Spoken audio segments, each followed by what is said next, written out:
stronger than ever.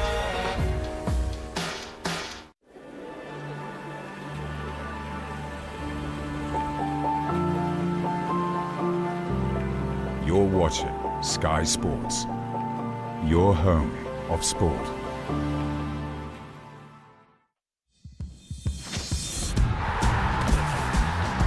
Proud sponsor of the Super League on Sky Sports. The Monday means 2 more matches live from the First Utility Super League. Later on, we'll be in Perpignan to see 2 sides who enjoyed thrilling wins on Thursday and Friday as the Catalan Dragons take on the Castleford Tigers. But first, another big test of Widnes Vikings' top 4 ambitions as they take on the champions of 2 years ago, St Helens. Both sides lost on Good Friday, so both will be hell-bent on not making it a miserable Easter in 2016. Let's get you up to date first of all with the Easter results so far. Thursday night saw the Castleford Tigers down Leeds Rhinos in a thriller at the Jungle, 18-14. Good Friday games finished like this: Hull scoring 22 points in the last 20 minutes to win the derby against Hull KR. Catalan Dragons continuing their impressive run of form away from home this year with a 26-12 win at Salford. Wakefield claimed a notable win over the Huddersfield Giants. Warrington's great start to the season continued against Widnes, and Wigan won the big local bash with St Helens 24 points to 12. Well, that Warrington win took the Wolves to the top of the table, 2 points clear of the field. Vikings now down to second. Wigan are there with them on 12 points. Hull have moved up to 4th. Saints are 5th. The Catalan Dragons also on 8 points. They come next. Castleford and Salford complete the top 8. Leeds are 9th. Wakefield have moved up behind them. And Hull KR and Huddersfield currently occupy the bottom 2 places. Today's programme looks like this: Huddersfield entertaining Salford. Hull take on the league leaders. The Rhinos entertaining the Wildcats. This match here, Widnes and Saints. And the 5:15 kickoff, of course, is the Catalan Dragons against Castleford. It's live here on Sky Sports, that one. And Wigan, they are at home to Hull Kingston Rovers with an 8 o'clock start. The first time that Wigan Athletic and the Warriors have played at home on the same day. Let's take a check on the way the 2 sides then will line up here at the Select Security Stadium. And, well, this is the way that Vikings go. And they've got Rhys Hambry at full-back. Then it's Corey Thompson, Chris Dean, Ed Chamberlain comes in. Patrick Arvan is alongside him. Joe Mellor captains the side. And Tom Gilmore continues in the absence of Kevin Brown.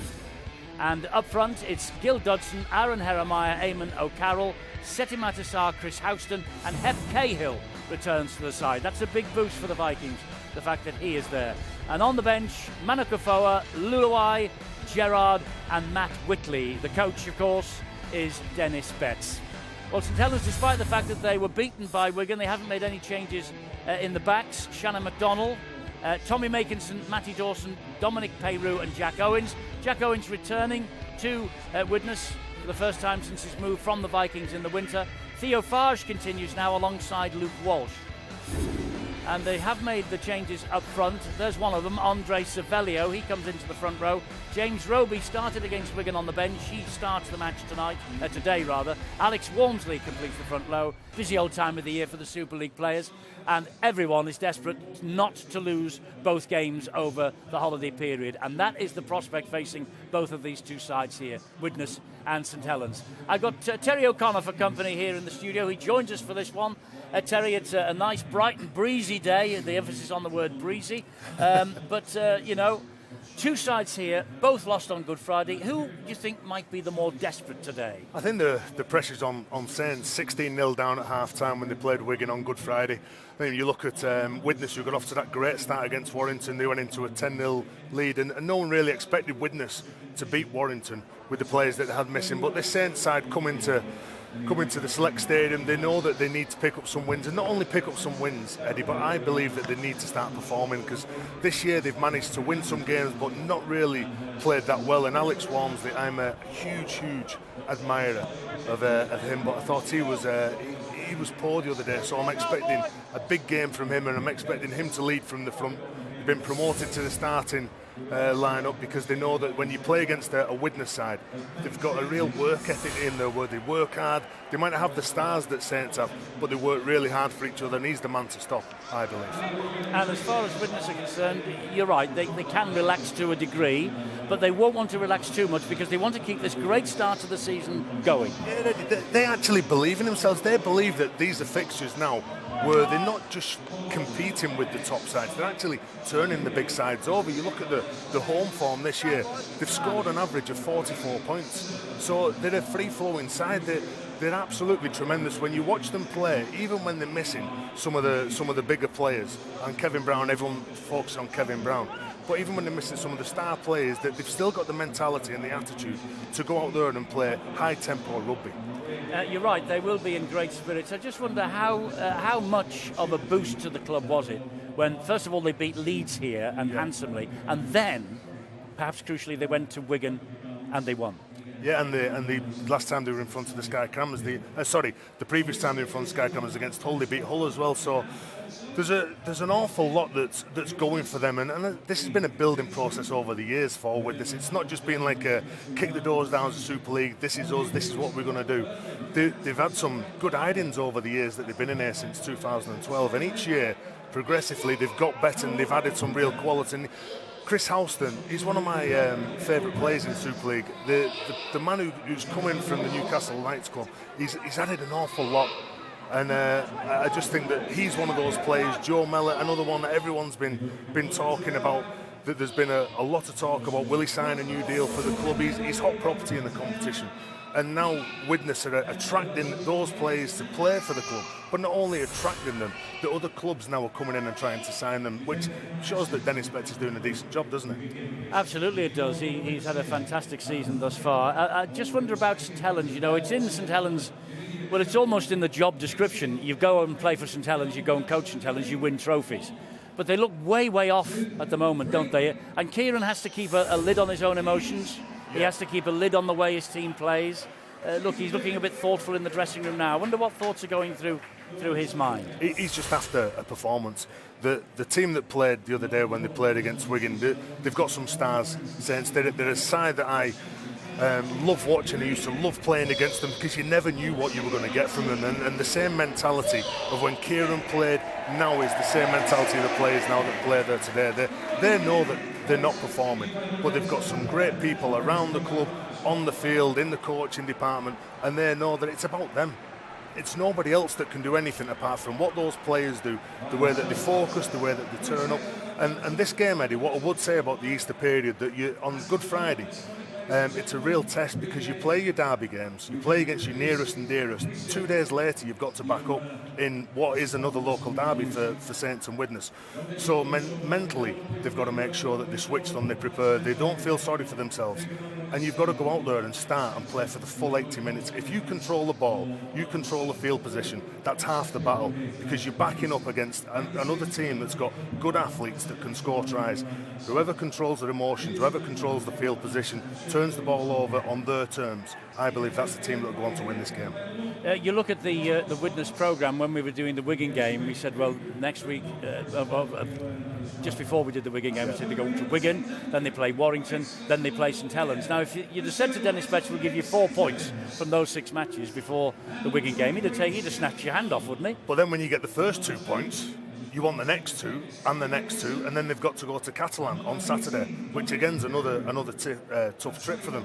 But they'll be focused on this game. They know that they got into a decent lead. Probably the speed of the game in the final 10 minutes against Warrington got away from them, but they know that it's the here and now.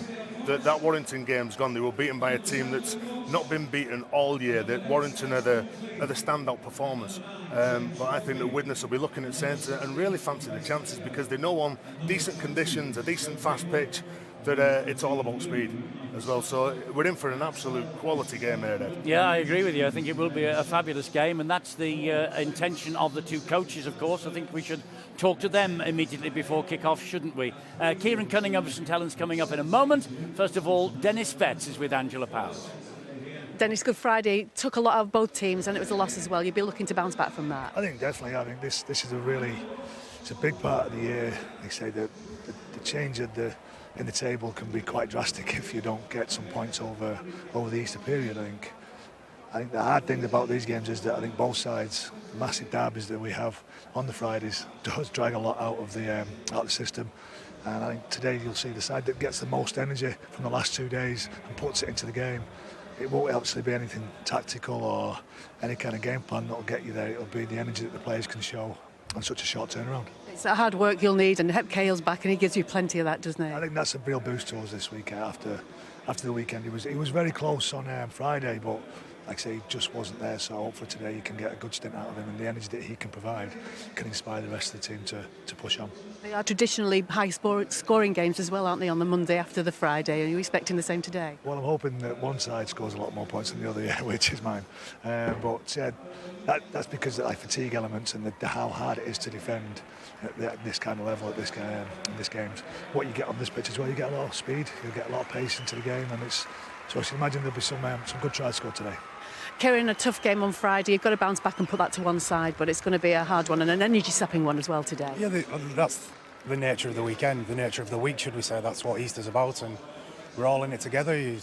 All clubs are in the same situation. You know, we can whinge and moan about it, which I have done on many occasions, but it doesn't change anything. You've still got to play Monday, you've still got to play Friday, so both teams are in the same situation. We both turned out in pretty similar squads to what we played with on Friday, so you know, we're playing against one of the form sides in the competition in Widnes, a very well coached side, and you know, they're playing with a lot of energy at the minute, so we've got to do our best to counter that. You know, the pitch is always drier because we're playing on the 3G, so we don't need to worry about that. So it should be a nice fast track, and hopefully it'll suit the way we play. You've got Jordan back in the squad as well on the bench. Is he on the bench? Yes, he's on the bench. So that's a bit of a boost for you too. You've got a couple of fresh lads. We brought Andre back in as well, who's a couple of lads who haven't played for a couple of weeks, so they'll be a lot fresher than what they are.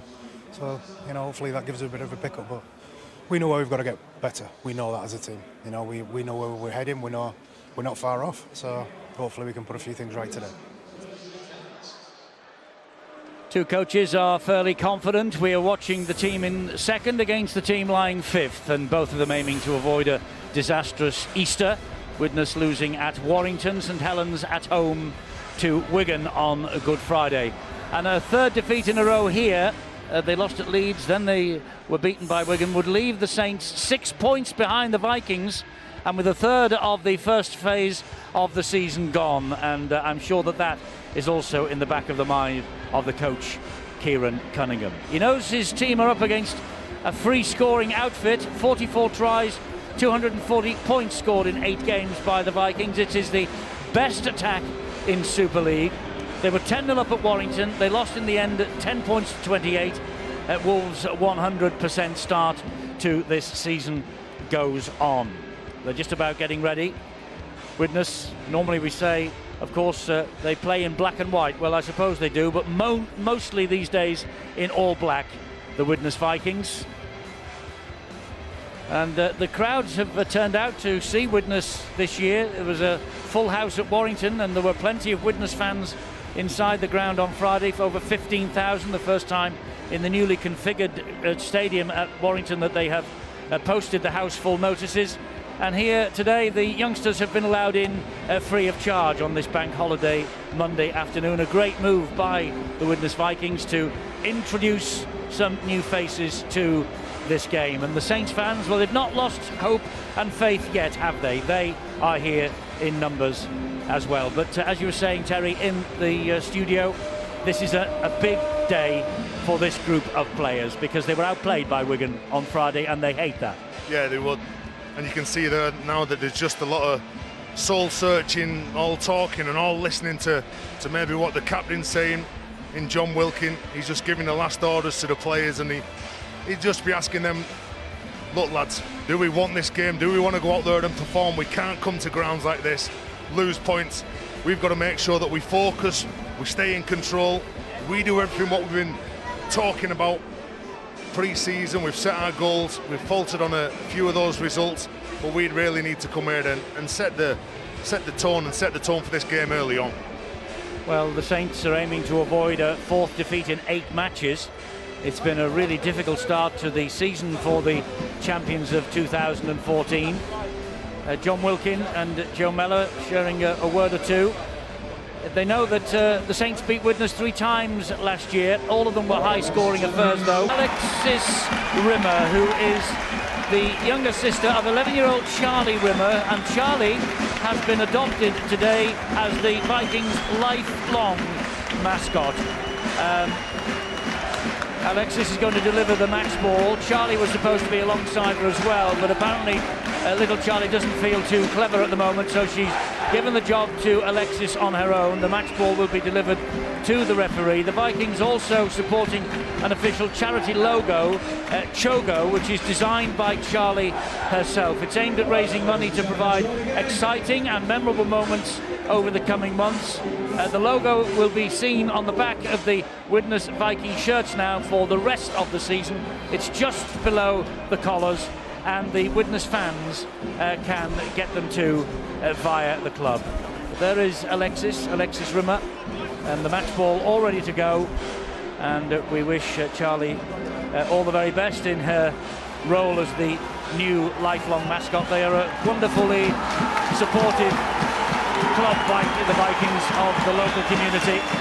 Apparently Charlie got in touch with them to try and get a shirt signed for a specially organised charity raffle, and the club just have rolled out the red carpet ever since. And well, it's a fantastic gesture by the Vikings to have done that, and it's a shame that Charlie couldn't actually be out there on the pitch herself to launch her career as the lifelong Vikings mascot. But she is somewhere in the ground today, and she's cheering them on, I'm sure, and she'll cheer them on for the next 80 minutes, because Tommy Makinson has just got this game in motion, and it is a very breezy day, to put it mildly. It is it's not as bad as in some parts of the world, but it is blustery, and that might cause one or two of the players a few problems with handling the ball. Good drive forward by Hepke. Oh, but he limps away from that. Eddie, the start of this game is really important, mentally and physically. You're still at that stage that I suppose we up on the gantry are, when you're moving and you're aching and you're groaning, you make strange noises as you're going along your day. But the first 5 minutes will get rid of that, eradicate that, and if you get off to a good start, the momentum starts, and that pendulum, it'll eventually swing to you, and keep swinging to you if you can maintain it.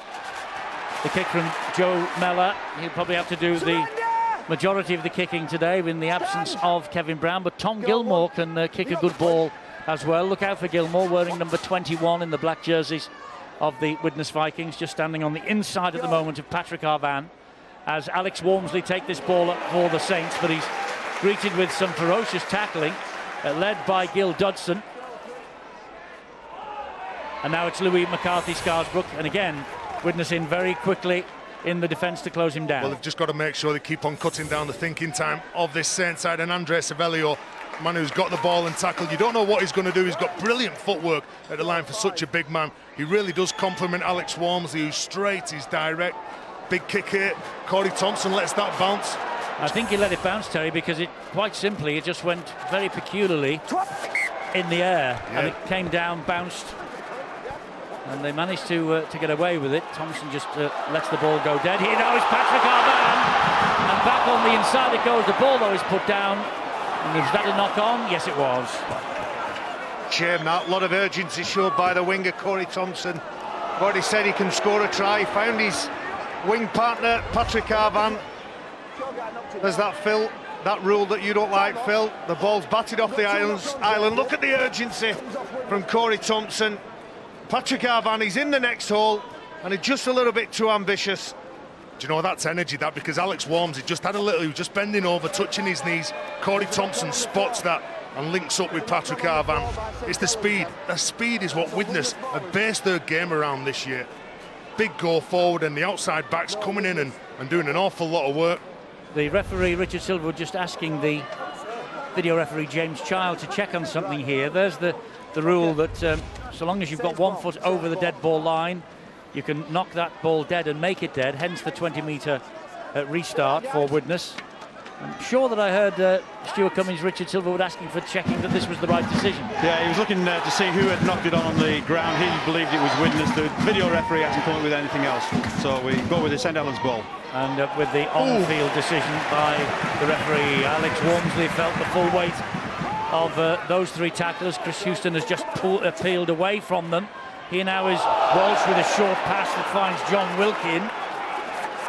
St Helens coming forward then, eagerly looking for the first points of the game. This is Theo Farge, he gets it away, and wide it goes, and this is a big moment for Jack Owens, formerly with Widnes Vikings, of course. He switched clubs in the winter. Theo Farge, likewise, he came from Salford to St Helens, named in the side to play Wigan on Friday, keeps his place in the starting lineup. Wilkin, back it comes to Walsh. Makinson is out wide. Patrick Armando picks it up, then knocks it forward. 6 to go for St Helens with Walsh. This is the free play. Savelio, and Savelio will go down. Advantage over, so carry on with the tackle count. Eddie, and they've got to ask more questions. Theo Farge was looking to somebody to just pick a hole or pick a line. James Roby's trying to do something himself here. Yes, he had a dart for the line then, Roby. He was pushed back. It's now with Farge again. Farge gets the pass away to Matty Dawson. Dawson disappears under the challenge of 3 black jerseys. Farge once more in centre field, finds Luke Walsh. Walsh then to Wilkin. The skipper is pulled down, 12 metres shy of the line. Roby goes up the middle, aiming for the line once again. Once more, good defence from the Vikings. Chris Houston in quickly. Wilkin waits at dummy half. Fires the pass to Theo Farge. Farge, good ball. Chances here, and this could be a try. Did he get the ball down, Joe Greenwood? Did he get it down, or was it pushed and pulled back off the ground by the Widnes defender? They've got a try on the field, Stuart. Has Greenwood scored? He thinks he is. He has. Well, all about the grounding, according to referee Richard Silverwood. I thought he was going to award it straight away, but he's decided to refer it to the video referee. Perhaps he got a word from the side about something. So he's got to maintain possession of this ball all the way down to the ground and get it over the line. Well, it certainly looks like there's a ball on the line. Is he in possession of it? That's all we need to check now. So probably a view from the other side will give us that. Certainly got the ball down. We know that so far. Is his hand on the ball all the way? That's enough. That's a try. Yeah, Joe Greenwood looks like he has got the first score of this this game here at Widnes. And yes, he has. Try against Wigan on Friday as well. It's his 4th appearance in the second row in succession. Good start from them, from the Saints. 4 in 4 for Joe Greenwood now. A good start, Eddie, but good setup. They had the opposite scrum half, Luke Walsh. He was set on the other side. There's the knock-on from Patrick Arvan. That gave the possession. And you see Walsh just to the edge of your screen. Theo Farge on the other side. And Theo Farge, he takes control. He has runners out the back of Greenwood. Greenwood hits a strong hard line. He still carries 2 players over the line with him. But an indication, Theo Farge and Luke Walsh both set up either side of the ruck. No dominant person. And somebody with the quality of James Roby, he can assess the situation and decide who's in the best spot. So the perfect start for the Saints, just what they wanted. And an interesting statistic, Kieran Cunningham has yet to lose either as a player or a coach against Widnes. They won 30 points to 20 here and 34-16 at St Helens in the Super League last year, and then 36 to 20 at home in a cup quarter final to the Widnes Vikings in his first full season in charge of the Saints. So Luke Walsh here now can add the extras and give St Helens a 6-0 lead. And that's exactly what he does. The flags go up from the touch judges, 6-0 to the Saints. Well, you said, Terry, before the game that the Saints side were the ones under most pressure going into this game. Well, this is the major strike weapon for them. The player they've got who can find a way over the try line, because their attack until that point hadn't looked to be trouble in Widnes. But as he did against Wigan, he's managed to power over the defenders and just about get the ball down. Relief, I think, certainly for St Helens to score early. They'd had some good field position and they turned it into points. Deep kick-off, and underneath the kick-off was Shannon MacDonald. Widnes will be desperate not to concede another try early here. Remember, they were 10-0 up against Warrington on Good Friday, and they went on to lose the match. Roby wants to get on with it quickly. Big hit by Arvan on Louis McCarthy-Scarsbrook. Oh, he went hunting then, didn't he, Eddie? Comes out the line, he knows he has to come up with good contact against the big lad. Good hit, though, for Widnes by Setimata Sarr on Alex Walmsley. It's very noticeable, Eddie. The Widnes Vikings, they're trying to get up quick. Trying to just show a little bit of enthusiasm and energy through line speed. They've got to get that contact right. Contact, then control. Ball in centre field with Luke Walsh. Down the middle, though, into the arms of Arvan. A big Pat Arvan, what can he do here? Well, nothing with those three.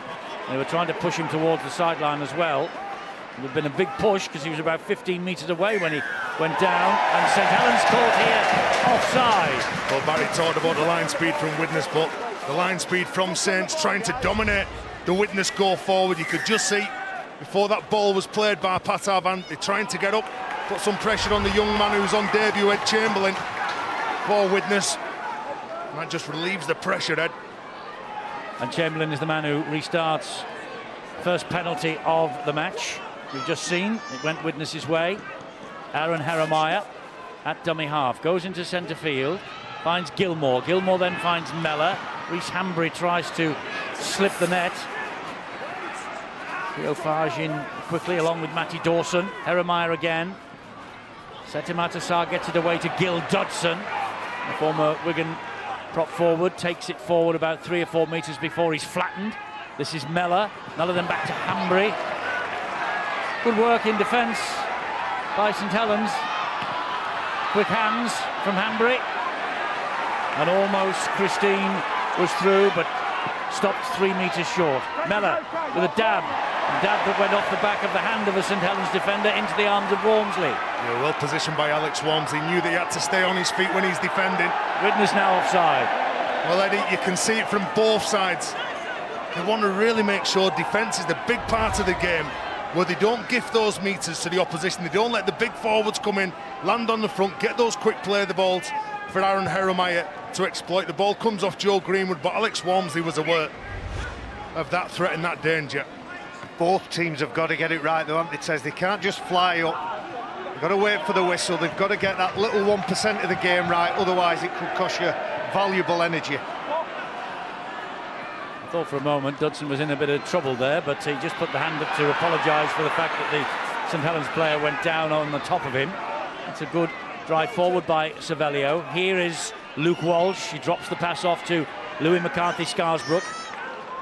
And harassing the Saints in defence, Widnes, when they have the opportunity. Theophage now will take it forward. Gives a decent ball into the arms of McDonnell. McDonnell backing his way with a bit of help from some dragging by Widnes. Wilkin back on the inside, it goes to Walmsley again. Setimata Sarr has to be big and strong in defence. He is, with the help from Hambry. Roby fires the pass out wide to Theophage. That wasn't the best kick through by him, and Hep Cahill is the man who picks it up. Yeah, just come off. It was a bit of a ricochet off a Widnes play, but there was enough numbers there to get the feet to that ball. Trapped in the corner now, finding it difficult. Theophage just drops on the outside of his boot, trying to find that space behind the defensive line from the Vikings. 1 or 2 calls there from the Widnes players in defence. They were worried about conceding a penalty for offside. And this is good from St Helens. They're penning Widnes back. Reach the 5th tackle. They're only, midway inside their own half here. Oh, that's got to be a penalty. And it is. Well, do you know, it was clever play as well from Aaron Jeremiah. If you watch this play, the ball, there's a Saints player that just can't get out of the back of the ruck. It's John Wilkin. So Aaron Jeremiah pushes over John Wilkin, then he tries to get to the ball, makes it look as though it's a bit sloppy behind the ruck, which then leads to the referee, Richard Silverwood, awarding Widnes with that penalty. John Wilkin penalised. 400th career appearance for John, 300th in Super League for the Saints. And Eamon O'Carroll takes the battle forward for the Vikings. Jeremiah finds Dodson. Mellor switches the direction of the attack. They just lost the script for a moment there. Yeah, I think it was knocked down, wasn't it? He was knocked down by a Saints player, so it's back to 1. Yes.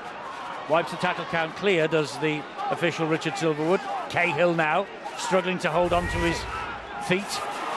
Yes, he just got a fingertip to it, didn't he? Mellor. He thought about the pass out wide, but he held on. Did Houston. And here's Jeremiah again.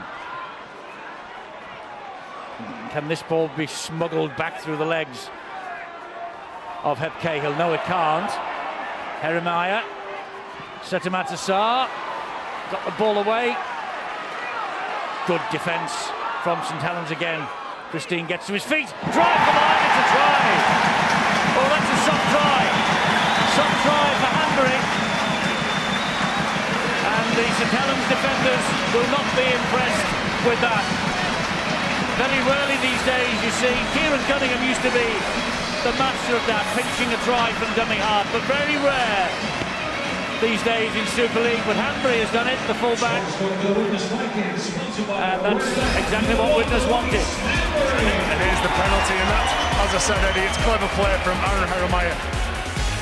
There's 6 to go. I think it's Joe Greenwood, sticks his arm out, he knows that he's beaten on the edge, his hips are facing in, looking at what Joe Mellor's doing. But you talked about Kieran Cunningham poaching these tries, that is really soft defence, that is not the sort of defence that Kieran Cunningham will be teaching his side, because when you know that the man who's behind the dummy half, that's the threat, that's the danger. Whether you push off and you wait for him to pass that ball, that's the man you've got to watch. That's Shannon MacDonald, the fullback. Sometimes you see the fullback, while they're on goal line defence, they tuck in at a defender, and then as soon as the ball's gone, they're behind the line and they're tracking behind the line for a kick or a possible break. But Shannon MacDonald probably thinking a bit too far ahead, didn't complete his task, and that's a soft try from Saints to concede. It's a soft try, but he's left himself with a difficult conversion in these conditions, a swirling wind. His 3 goals though won the game at Wigan. And he has kept this. He's tremendous, is Rhys Hanbury. He needs 20 points now to become the Vikings' record scorer in Super League. A record held by Jules O'Neill. Well, he scored some spectacular tries to Widnes, and he scored some simple ones just like that. Either way, shall we say, he gets 4 points for it. 2 more, and his side now back level terms. Pretty good response there from the Widnes side, having conceded the first try. They've worked their way upfield, and they do look the more creative so far with their attacking play. Widnes against Saints, it will evoke memories for some of the first ever Super League game for the Vikings, March the 2nd, 2002, when they were in the competition for the first time, newly promoted. They lost gallantly, 14 points to 15. It was all settled that day by Tommy Martin's drop goal, 2.5 minutes from full time. I wonder whether we can get the same excitement here. Oh, and Savelio has gone without it. And there's a real problem with Hep Cahill in the back. Well, he's been limping from the very first tackle he made. This should be Widnes' ball. It should be Widnes' ball, and the rest got it right, yeah. Well, Gil Goodson offloads the ball, and it's a bit of a loose, scrappy offload. And then, where's the knock-on, Phil? Well, now Savelio loses the ball then here now forward. Yeah, Savelio's the man who put it down. This is the one that St Helens is saying. Pass back to one of his teammates, and then Savelio now, Barry, if you stick with it, loses the ball there forward. The ball's stripped, Stuart. Well, I think there's some pressure on the ball there, but the last touch before it goes to ground is Savelio, so the knock-on's correct. I'm fighting a losing battle here, aren't I? But Hep Cahill, to pick up your point, he was limping around from the start of the game. I thought that was stripped, but anyway, Hep Cahill, he's one of the players that didn't play on Friday. There's another mistake from Widnes, who can't give field position to St Helens. Well, they can't. It was Eamon O'Carroll this time.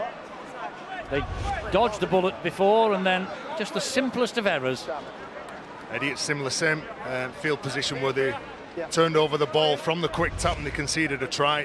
A couple of sets later, they can't do that to this Saints side. We've talked about how good they are with the ball. You give them that field position, they get a couple of opportunities, and they'll come up with some points against you. Well, and Hep Cahill is in all sorts of trouble. I mean, he's walking around on one leg at the moment. Surely Dennis Betts won't be leaving him out there too much longer, because he's obviously a problem in defence for the Vikings. Here, meanwhile, is a penalty to St Helens. Widnes are going to have to make a change, surely. I can't see anyone. No, I can't. There's not much movement on the Widnes bench at present. No, they might. He's a tough player, Hepkale. I think the benefit of the doubt has been given to him. Yeah. Although they've got somebody is it Matt Whitley? Looks like he's warming up on the sideline. No, it's Luluai. This is Greenwood. Greenwood is the man who, of course, scored the first St Helens try. He gets up and plays it to Roby. He finds Wilkin. Wilkin back to Walsh. Louis McCarthy, Scarsbrook hit that at pace and would not be stopped. And after the mistake by Eamon O'Carroll, St Helens come up with their second try, and they get punished to the Widnes Vikings for an elementary mistake. Louis McCarthy, Scarsbrook with the try. 16th consecutive appearance for the big fellow, when all around him have been going down like flies, but McCarthy Scarsbrook comes up with his second try of the campaign here. A simple mistake from Widnes. Hands, field position and possession. And there's not too much deception in this. It's two attackers running at one defender. Tom Gilmore has a player either side of him. He doesn't know who to get. Kyle Amor or the good, strong, hard line of Louis McCarthy Strasbrook. Lovely pass, lovely execution.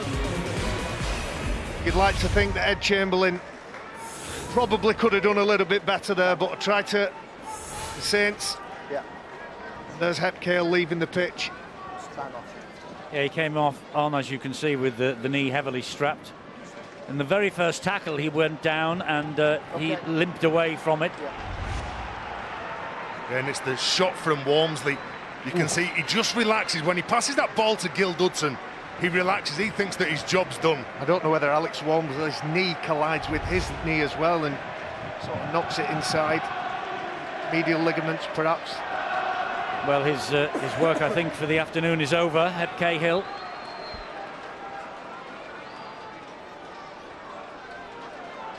And so McGrath Luluai is on for him. And Luke Walsh adds the extras. That was fairly easy. And St Helens restore their 6-point advantage. And I think more importantly, Eddie, restore the confidence and memory bank here that they can put attacking players on Wilkin to Walsh. Players running at the right time, hitting the right hole and delivering an accurate pass. That was missing to a large extent when they played against Wigan on Friday. It's returned here now 15, 16 minutes into this match. Eddie, it's the options, it's all the dummy runners for Saints that turned up that made it easy for Lou McCarthy to pick out the inside shoulder of Ed Chamberlain. And he probably was the best Saints player the other day, wasn't he, on Good Friday? Thought he was absolutely quality, never gave in at all in a beaten side. No, he didn't, and here he is playing in a side that leads against the Vikings, with Kyle Amor having come off the bench for the Saints. Lost at Salford and at Leeds. The last away win for St Helens at Castleford in September of last year. So they'll be looking to get the away campaign up and running here today. It's with Louis McCarthy Scarsbrook again, the try scorer. He battles his way to the halfway line. It's a decent play, the ball as well. Kicking on the front foot surely here from Walsh. Good Saints numbers here, Ed. They have got good numbers, and I've forgotten the fact that they won at Hull Kingston Rovers, the Saints, when we were there not too long ago. Catalan against Castleford, don't forget, follows us at 5 o'clock, Sky Sports 1. And then all the match highlights, don't forget, they're available for you this evening after the full-time sirens on our website, skysports.com/rugby league. It's the best place to find what's going on in the world of rugby league. And I think Patrick Arvan has been deemed here to have lost the ball. They are, I'm afraid, conspiring towards their own downfall. Eddie, I think he's half losing the ball, then he tries to bat it backwards. There's a strip on there, Tez. Surely, whenever a ball spurts out like that, I always tend to think that there's some help somewhere along. I thought he picked up Corey Thompson. That ball's definitely going backwards. And you can see as he's losing it, he taps it back. That's play on. Yeah, but the referee's called held before that. He's lost the ball after the referee's called held. So you can't do that. He's lost that ball. I think he's lost that ball, yeah. Well, the most important man who's happy he's lost it is Richard Silverwood, and I'm sure that St Helens are not going to be arguing about any of that, because they're in a great position again here to score their third try of the match. James Roby into centre field, and he finds Walsh. Here is Louis McCarthy Scarsbrook. There's a bit of a grab around his neck by Houston. Eddie, that's Saint shapes of all. Look at all the numbers that's running in a blue shirt. It really crosses your mind in as a black shirt. Who are you going to take? Who's my man? Well, Theophage is the man that had to be stopped there, and Setimat Assar did that. And Roby, they're 3 meters away from the line. This is real danger again for Widnes, but that's solid defence to hold up the would-be try scorer Greenwood, who got the first one, and then he drops the ball. And he's given a penalty. Yeah, it's Christine who makes a play for this ball. There's no problem with this. It's the correct call from the referee, Richard Silverwood. As Joe Greenwood's getting up, he just knocks it out with his left hand. And they're not taking the two on offer. They are running this. Savelio with the first drive in. Roby waits the dummy half. He's got Wilkin on his shoulder, looks for Walsh and finds him. He finds Theophage. Back it comes once again. Over the top to Makinson. Big job for Arvan to do here. I don't think he's done it, though. I don't think he's done it. He hasn't. Makinson just snaked the arm out and popped the ball on the ground. Tommy Makinson, try and man of the match at Hull Kingston Rovers last month. And here he has just put even more daylight between the Saints and the Widnes Vikings. Try in the corner. Eddie, well, you can see it's the mistakes, it's the penalties, it's the gifting in that field positions in this excellent Saints side. When they're on the front foot, you know that they are going to be one of those teams that's really difficult to stop. There's the first mistake from Widnes, there's the penalty from Chris Dean as Joe Greenwood's going to get up and play the ball. Kieran Cunningham wants 2 points, but they ignored him, and this is when Saints take control of their own destiny. I talked about the shape, I talked about the numbers. A good pass Aidan to one of the best finishers that we've got in the British Super League, Tommy Makinson. When he gets the ball that comes over the top from Shannon McDonald, he knows that a little bit of a step holds up Pat Arvan, who then goes forward and just plonks this ball down. Well, it's the good line from Louis McCarthy Scarsbrook. We saw him score the last try, and that's what keeps the defenders rooted. They can't afford to push out, so Tommy Makinson, he has that ball in space. He still has a little bit of work to do. Tommy Makinson, while I were walking to the gantry position, I saw a young man called Archie from the Blackbrook Rugby League, the Blackbrook Royals. Said Tommy Makinson's my favourite player because he scores every time he gets near the line. Well, who can argue with him on that evidence? No, you can't, not on that. You talk about getting near to the line, that's been the difference, hasn't it, in this opening quarter. St Helens have had 17 play the balls in their opponent's 20 to just 5 for Widnes. That territorial advantage has been converted into points, and it's the reason why they've got such a significant lead at this stage. Widnes need to get to the other end and try and spend some time down there. And if Widnes look at it, Eddie, it'll all be because of the mistakes, the penalties that they're giving, which is leading to that field position. And with the likes of Tommy Makinson, you can't give that easy field position. You've got to make the opposition work, because Saints, even though they're not playing at the best this year, they've still got really lethal players that can punish it at times. So Amor will bring it forward once again, but Widnes, well, they're in a little bit of a hole at the moment. They are, you're right, you're all saying this. They are gifting the position on the field to St Helens by mistakes or penalties. They'll have to arrest all this if they're going to play an important part in this match. Warrington are leading at the KC Stadium 10 points to 6. They are 100% at the top of the table. Looking to secure their position ahead of a trip to Wigan on Friday. Here, Saints looking to get back on the horse after losing to their old rivals Wigan on Good Friday. The kick will find its way over the touchline far side. I don't think Theophage was inside the 40-metre zone. No, he wasn't. This is going to be head and feed to the Vikings. And he's content, Hambury, to let that ball run dead. Right, let's go down to Angela Powers. She got some news on Hep Cahill. It didn't look good, Ange. It didn't look good, Eddie. He was leaping on the pitch, wasn't he, with that right knee already strapped up. But this injury apparently has nothing to do with the strapping. It's a bang to the calf he sustained. He's in quite a bit of pain. They're going to assess him, let him walk up and down, see if he can walk it off, and hopefully he'll be back on the pitch for the rest of this match. Well, it didn't look like he could walk it off. There's the big hit by Wormsley. Perfectly legal, nothing wrong with that. That's no no need for that, though, was there? Well, his knee just buckled on that collision, Eddie. I don't think that he was going to be back. for this game. You could see he was talking to the physio. Angela says it's a calf injury. So. Yeah, well, I think it's more laterally, it's just below the knee. Offside here, St Helens. This will relieve the pressure on the Vikings temporarily anyway. Yeah, and they need this. This is what will give you your energy. Your energy's down on all levels now because you've been defending your own line. To get in the opposition's half and just ask your own questions. Dennis knows that to score tries, you've got to have your fair share of the pitch, and they've not had that in this game. Well, when they conceded that last try, Dennis Betts made 3 changes. He brought 3 big men on. And I think Matt Whitley being one of them, I think that's the thing that's going to speed this game up in favour of the Vikings. Well, if they keep dropping the ball on the second and third tackle, and Dennis Betts knows it, that's no way to win any match, never mind from the First Utility Super League. No, you're right, Eddie. And normally, Widnes are a side that have been completing this year in the wins that we've seen on Sky Sports and the games that they've been winning and the close contests, they've been completing around 80%. And surely in this game, they must be down around 60%. Let's go, well, Kevin Brown is watching from the gantry on the far side alongside his coach Dennis Betts. Sure, he would prefer to be out there on the pitch. I bet that Dennis would sooner have him out there as well. But they have to play without Kevin Brown. He doesn't.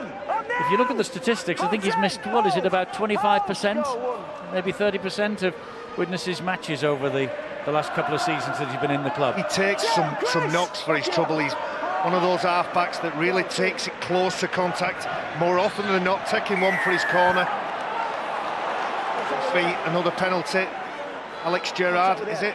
Chris Houston, they're involved. Gifting more field position.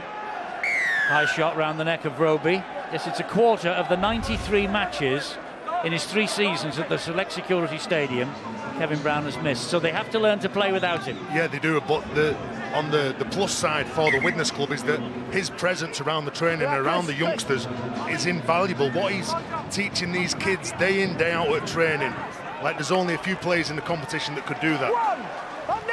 Also missing the likes of Charlie Runciman as well in the middle of the park, the Vikings. All the clubs going through their injury horrors at the moment though, aren't they? St Helens haven't been left unscarred by that. Adam Swift, Mark Percival missing at the moment. No Johnny Lomax, of course.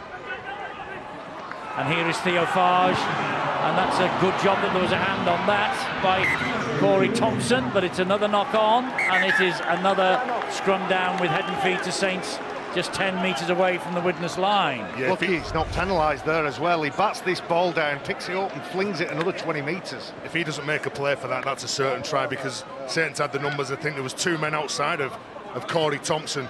But where that comes about, it comes at the halfbacks running at the line, they're fixing defenders. As they're fixing the defenders, and the Widnes defenders are jumping forward, trying to cut down that play, it just stops the outside men from moving across. So good attacking play from the Saints. So here they come, looking for more reward close to the Widnes line. Movement all over the show. This is Dominic Peyrou. Chamberlain gets to him first up.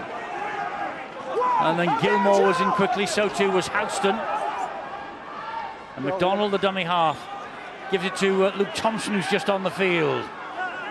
Only 20 years of age, the 17 for St Helens. Picks himself up, plays it to Roby. Roby then finds Walsh. Walsh gives it to McCarthy. Scarsbrook again. He fancies another try, does Big Louis. Widnes stand firm in defence. Roby into centre field. Walsh. Walsh to Theo Farge. Good ball, flat pass to Wilkin. Excellent tackle, and it was needed too. Whitley will bring it away, but it was a knock on by Saints.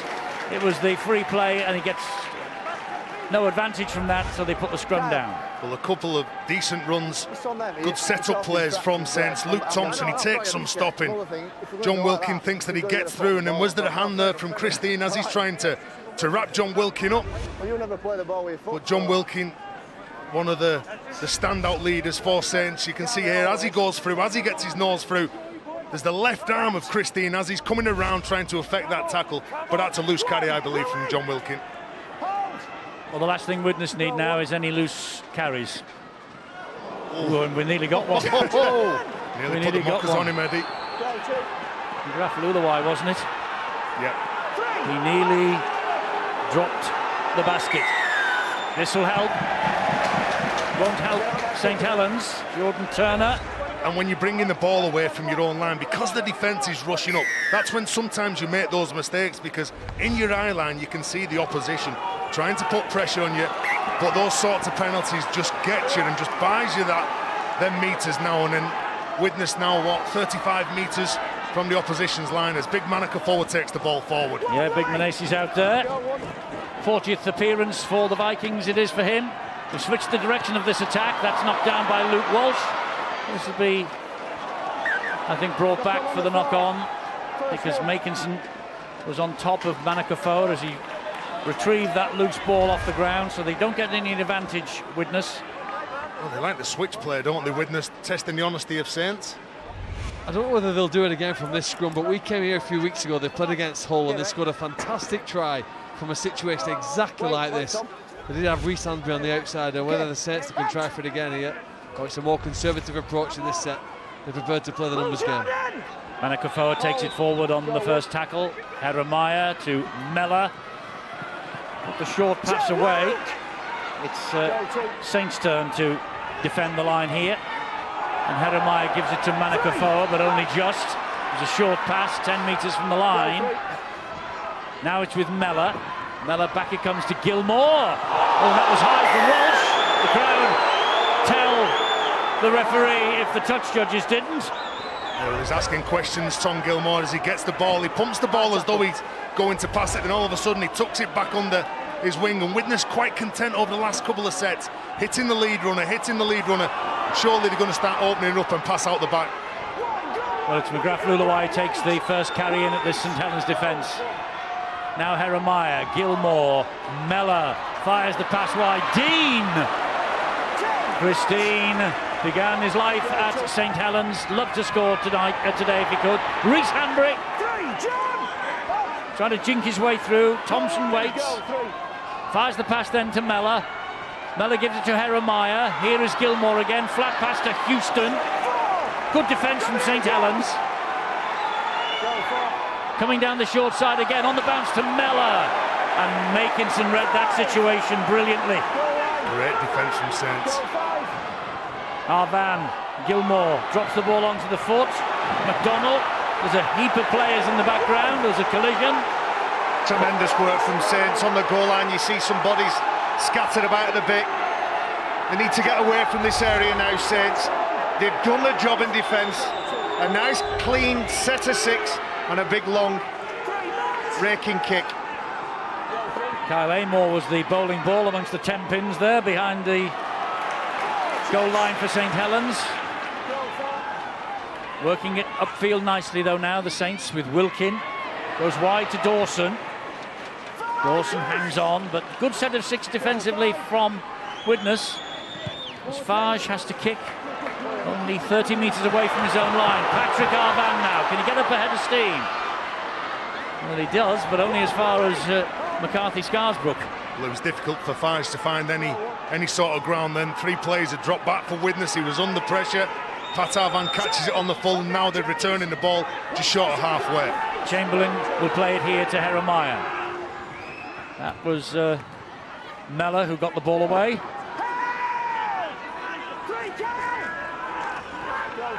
Tackle is eventually completed. Jeremiah was asking for a penalty, so with the crowd, not forthcoming. Oof. He took that in one-handedly to Chamberlain. Good job he did as well. Jeremiah, Houston. They've reached the last now, Widnes. Expect the kick here from Gilmore, goes up and high, spiralling everywhere. Arvan goes down in a heap. I think he collided with Dominic Peyrou. Yeah, Widnes fans asking for a penalty. Pat Arvan goes towards Dominic Peyrou, saying, yeah, you got me there, son. I don't want no more penalties, says I'm enjoying this. You've just got one. Holy moly. Do you know, that may be the frustration, Barry. You've been taken to ground, goes up talking to him, then he's involved in the next play. He has a little pull at the leg. When Pat Arvan gets in here, he gets in here, and as Shannon McDonald's trying to get up, it's the last little tug of the right leg. It's good to see phases in a game where you get 3 or 4 back-to-back goals per team. There's the penalty. Patrick Arvan is just tugging at the ankle. a small thing, a real small thing that makes a big difference within the context of a game.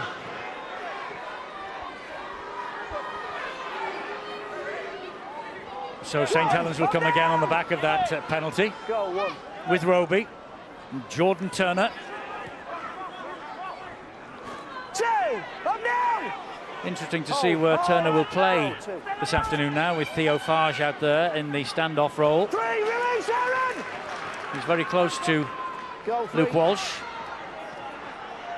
This is Roby. Loose forward possibly. Middleman. Good agility around those bigger players. Wilkin, nice little chip over the top, but well read by Corey Thompson. Surrender! And Jack Owens did well to bring him down. Too quick out of the blocks again, the Saints. There's been a lot of penalties, a lot of whistle in this first half. That's the 11th penalty that we've had. 11 penalties, and look, again, they were stood in front of the referee, so the referee has no option but to give that penalty away. But both sides, it's so important, Eddie. It is so important when you trap your opposition close to the try line. That's when you condense your defence. That's when you can get up really tight. There's no spaces in between you and the man who's defending next to you. And we're used to seeing Widnes introduce Reece Hamby here, trying to use the electrifying pace. He's going to arc out wide. Can he get his hands on the ball? Drive forward by Matt Whitley. Let's play on. Oh, that's a shame. That's a good quality offload to a player who wasn't looking, wasn't expecting it. Luluai, he probably thinks that that play's dead. The young man gets a good offload. Well, it's not a good offload because there's been a knock-on come from it, but... Well, has there been a knock-on? There you go. The ball ricocheted off the stand and hit the touch judge on the back of the edge, Stuart. Right. Always a good part of the game. Let's get back to the knock-on. Does he deliberately play at that ball? No. It hits him on the arm. In the definition of a knock-on, in the laws of the game, that is not a knock-on. He's not playing at the ball hits him. So we should have played on from that. Yeah. But the only thing you should say if you're McGrath Luluai, always expect the ball. Until the man's taken to ground, don't switch off to play the ball. Always expect the unexpected.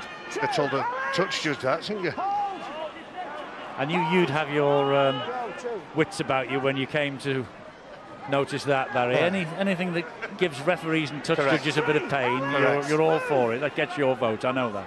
100%. Walsh. Short ball to McCarthy Scarsbrook. He was, you're right. I think you said it, Terry.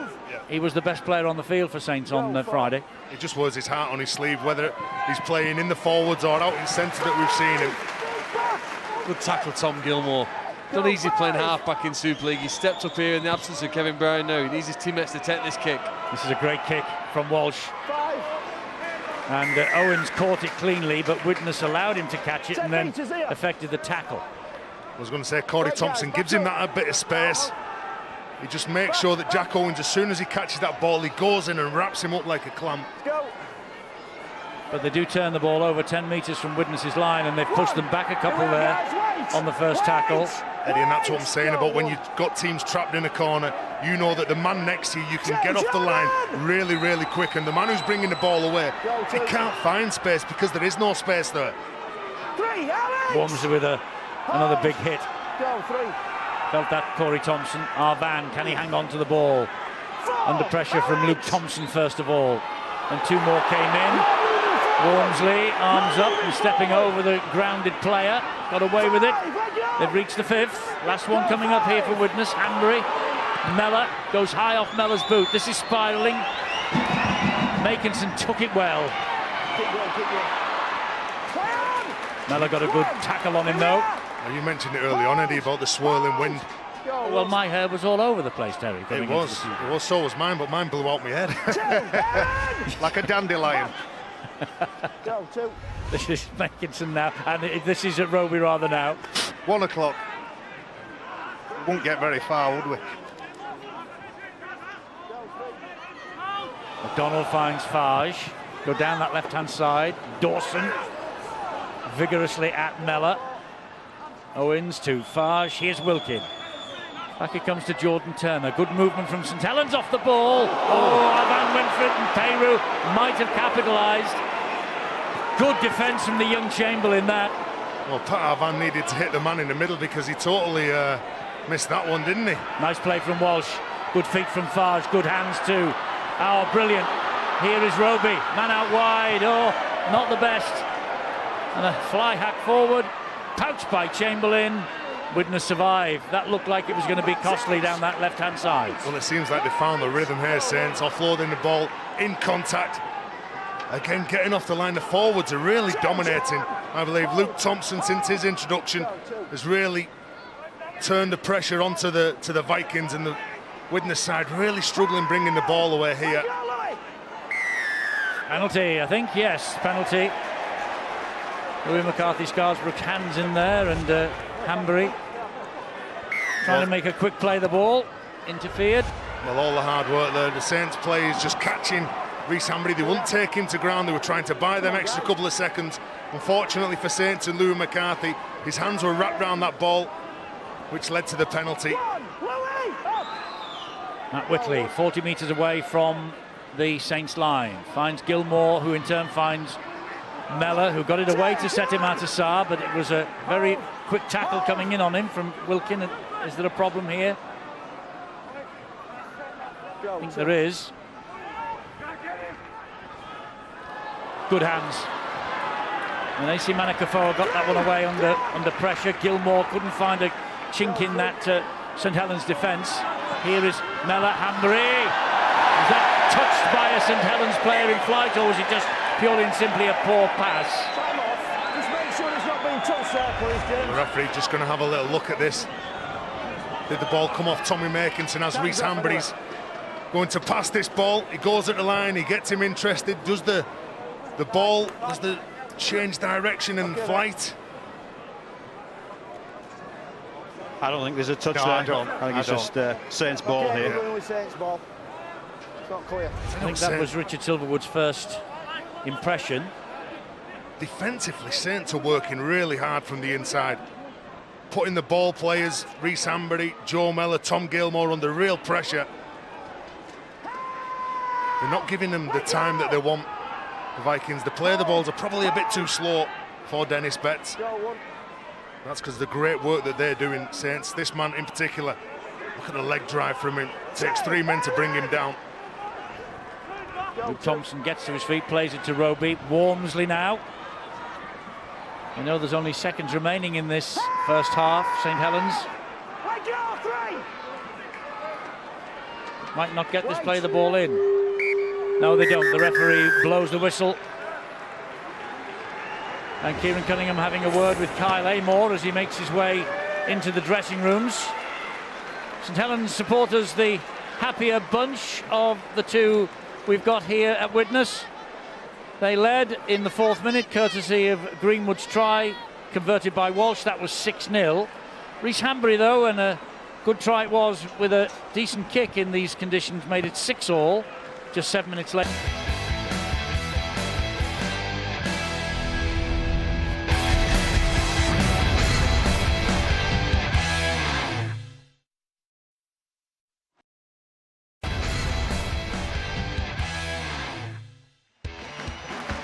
Don't forget, coming up after this match here at Widnes, we're in the south of France. Catalan Dragons against the Cassava Tigers, 5 o'clock, right here on Sky Sports 1. And there's a bit of work for Widnes to do in the second half if they're not to make this an awful Easter for themselves. They trail by 6 points to 16 to the Saints. Well, you may remember earlier in the season, Phil Clark said if Widnes make it to the top 4, he will wear the Widnes mascot's outfit on a match day later in the season. We're going to open up a poll, I think, on Twitter. Should it be the mascot on the left or the mascot on the right? My vote is for the one on the right. Mine's the one on the right as well, Eddie. I think pink. Phil should go pink if it ever happens. So we're all roaring Widnes. We're all roaring Widnes in the top 4. We shall see. Theo Farge was underneath the kickoff. Yeah, and the "Come on, you Saints" wasn't from our effects microphone around the ground. That was Phil Clark, just in case Widnes make it into the top 4. Actually, I know deep down he'd be very pleased if they did. I don't know whether he'd be very pleased if he was wearing the pink mascot's outfit, but we'll see. This is Louis McCarthy Scarsbrook now. Eddie, I'm sure the talk in the Vikings changing room has been about making sure that they complete their set to 6. They made 9 handling errors in that first half, all of them close to their own try line, which led to those tries, as well as the penalties that they gave away. And you look at Saints' stats, they only missed 2 tackles and completed at 91%, which is absolutely incredible. They also made 56 tackles less than their opponents, so they've got a lot of energy here. Yes, you'd imagine they'd be fresher. That's a wicked kick, but it's very well taken by Corey Thompson. Had to shield his eyes from the sun, and it was spiralling and blowing in the wind as well. Good take from the Widnes winger. Super League top point scorer. 10 tries, but he hasn't scored now in 2.5 games. Well, he's played a lot of his career as well at fullback, so he knows that he's been under pressure in different times in his careers in those sort of situations. Heremiah with a run from Dommy Harvard, great run too, and he took Dominique Peyrou with him about 8 or 9 yards then. Now Chamberlain away from the first would-be tackler, but then Louis McCarthy Scarsbrook and Jordan Turner combined to bring him down. Go 5! With the last, so it has to be a good kick from Mellor, and it's straight into the arms of Jack Owens on familiar territory, of course. Owens grounded 30 metres away from his own line. Roby waits. Misses out one man, gives it to McDonald. Roby again. Goes down the inside channel this time with Luke Thompson. Eddie's so powerful. You see he gets rid of her and bumps a couple of Widnes defenders back, which allows this quick play the ball for James Roby. Well, that was the big difference on Friday, wasn't it? Wiggins play the ball the way that they controlled St Helens in the ruck. Saints couldn't get a quick play the ball away at all. Eddie, it's always a telling sign when the big forwards are getting forward, creating that space on the edge here. That had to be a forward pass from Dawson to Owens because he had to reach out and pick it up, and the referee agrees. Yeah, the pass goes forward, trying to find some space for Jack Owens, who's hugging that touchline down in the left here. He does go forward, he attracts the Widnes defenders. So head and feed to Widnes at this scrum. Let's get the half-time news. Angela Powers. They were talking about the holy trinity of basic rugby league really at half-time here. All of the basics, the 3 important ones: field position, ball control and set completion. That's what Dennis Betts wants to see his team improve on. Kieran Cunningham also spoke pre-max about having big improvements if they're going to compete better in the Super League this year, and he's pleased in the first half that they're doing just that, particularly with their set completion. That's something that they've struggled with so far this season, and it's been good this game so far. And Dr. O'Connor, Terry up there if you're listening, your diagnosis was fairly correct. Hep Cahill won't come back on. It's not lasting damage, but it won't play again in this half. So Dennis Betts' rotation is restricted a little by the fact that Hep Cahill was injured in the first half. There's Tom Gilmore. This is a high kick. This is going everywhere. Christine palms it back, and Mellor was onto it first, and then he chips it through. Good work in defence from Tommy Makinson, who now trying to turn defence into attack, but halted by Setimata Sarr. Yeah, we're just clearing up at the back. The winger, Tommy Makinson, who's struggling. A couple of players going down in this game. He was clutching his left knee. So both sides doing it difficult. Well, he goes down, whether he loses his footing, then he's hit by Sarr on his way down. But he holds on to his left knee. Was it knee on knee, was it? I thought it was the challenge of Setimata Sarr, who's a very strong defender. It's gone Certainly before. Gets his shoulder in. I think it's gone before he's hit anybody. Yeah, Hasn't he tried to change direction on his right leg? He's tried to change direction. The ground's not liked it for him. His foot's fallen and his knee's given way below him. Looks like it collapses. Jump, foot down, and there. Yeah. Right, Chris. Well, he's back on his feet, only just. Makinson. He's the man who has to play the ball, but he's in some pain, as you can see. He plays the ball to Roby. Wilkin to Thompson. Oh, and Wakefield are leading at Leeds, 14 points to 6. I notice also that Huddersfield were trailing as well, 18-12 down to Salford. So some of the big boys from Super League not having it all their own way in 2016. Sent him out to Sa again, really getting his shoulder, hitting hard. Turner tried to drop the shoulder, fool the defenders, they wouldn't be fooled. Last one. Go, 5. Roby to Walsh, this will go high again. 10. He's in reverse mode, is Hanbury. He dropped that. He dropped that cold. It's very difficult today in these conditions, I'll tell you. I know his coach won't be impressed, but this wind is swirling and that is spiralling everywhere. Well, he gets himself underneath the ball, so Reece Hanbury knows that he should have really taken that. But the ball is going everywhere. The belly of the ball was kicked, it was going from one side to the other. Reece Hanbury just thinks that he gets himself, yeah, I've got this. No, he's an experienced fullback. If his elbows are close and tight together, he doesn't drop that. The St Helens supporters begin to sing behind those posts. They did their best to put Hanbury off, and they succeeded. Well, they conceded tries from positions like this, Widnes. And Saints obviously scored them in the first half, and Louis McCarthy-Scarsbrook got one of them. He was looking for his second there. Not happy with the challenge, gets up. Walsh, Thompson drives to the line, they hold him out. Some big men in there, Manakafoa was one of them. Roby on his toes, wanting to play it quickly. Farge, another good hit this time by Mellor, but all to nothing. There's a late shoulder charge on Farge after he's passed the ball. Well, what Saints are doing, Eddie, the big fellas are picking out the spots for Widnes. They're running in the middle at Aaron Heremiah. On the edges, they're picking out Joe Mellor and Tom Gilmore, getting some decent play of the balls. Well, this is a big set of 6 for the Vikings to withstand. Peru. Chamberlain got in very quickly, helped out by the rest. Walsh drops the pass off. Thompson, legs pumping, keeps going, drags them to within half a metre of their own line. Widnes. Roby, it's going to come this way, is it? Yes, finds Farge. Farge fancied it himself. Christine stood his ground, stopped him. Roby again, he's heard the call from someone, stabbed to the in-goal area. And Mellor picked it up, and then Mellor put a foot on the dead ball line, goal line dropout. Well, if Widnes is to win this game, they'll look back at this 5-minute period here as the point in which they did enough to pick up 2 points, because having survived that last onslaught from the Reece Hansbury mistake, they're now forced to make a goal line dropout. And this is the match here. If they can't prevent their opponents from scoring here now, I think they'll struggle to win this game. But here, they're clinging on. It's all about the test of the defence right now.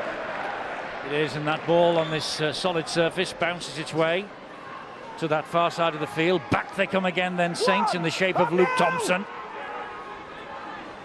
Roby turns the ball inside to Wormsley. Manakafoa got to him round the ankles. Walsh, Jordan Turner. Crowd shout for forward pass. Now the crowd will shout again because it was stripped, and it's a penalty to St Helens. Yeah, Setamata Sa, I think it was, who clamps the ball, and Jordan Turner, he's going through. You can see again, it is a clear-cut penalty. And this could be a clear-cut 2 points, because I think Saints have sent for the kicking tee. Well, they play the balls in this set of 6. The forwards all landing on the front. You got big Alex Wormsley, and also you had Luke Thompson playing the 2 previous players. Kieran Cunningham, well, he knows that further 2 points, it takes it to 2 clear scores, converted scores. So that again is just putting that pressure on the Vikings. But a couple of strong carries, another strong carry from Jordan Turner gives that penalty away to the Saints. It seemed like their focus today, St Helens, is to be very efficient, go through the basics, go through the fundamentals. Tommy Makinson, is that the legacy of that earlier injury, but they've been exceptional this afternoon at the fundamentals. You have the statistics to back it up, Tez, and they seem content, happy, and they don't seem like they're going to get too bored with it soon. Walsh then, that's easy for him. Another 2 points in the bag for St Helens, 18-6, 12 points the difference, 2 converted tries. Eddie, sometimes when you play against teams and you're a big forward, what you're looking for, you're playing channels or you look for spots, and it's not that lads can't defend, it's just sometimes that lads aren't quite as big as you. So Alex Walmsley, well, there's not many players in Super League, to be fair, that's as big as Alex Walmsley. You pick a smaller player who's a leg tackler, you get over the top of him, you get a quick play of the ball, then the next player, if they can pick up another smaller player, you get another quick play of the ball, and you play off the back of that. And that's what Saints seems to be doing in this game. Reece Hanbury restarts us. And the Widnes side looking to end a 4-match losing sequence here to St Helens in both Super League and Challenge Cup football. Well, they're 3 scores away from doing that now. Plenty of time though, still over half an hour remaining. But Walmsley gets away from a couple. Thompson hits Wilkin very quickly when he received the pass. And they harass him to the ground in centre field. Travis Burns is out there now. And were we saying before the match that this is the first time in his career, either in the NRL or in the Saints? Certainly for Saints in Britain. First time in Britain, as Theo Farge puts a bit of a wild pass into touch. First time in the British game that Travis Burns has come off the bench. Either with Hull Kingston Rovers or here at St Helens. It's unfamiliar territory for Travis Burns. Theo Farge just trying to square it up and trying to fix Joe Mellor, which creates the 2-on-1. And that looks a really sloppy play, but I wonder in modern halfbacks they need to do it. It's in the job description. Take it to the line, and sometimes you're going to get a clout. I wonder whether in his mind he's thinking, I need to pass this ball before somebody hits me. It's a tough ask, isn't it, Barry, because they're not the biggest of halfbacks normally, and the forwards that play against them, they like to hurry them from the inside, make them make those mistakes, and then when he just tries to fix Joe Mellor, throws that ball wildly into touch. But Travis Burns playing in the middle, and he maybe not can create things on the edge, but what he certainly can do, if you run at him, he'll whack you. Oh, Arvan hit that pass from Hanbury.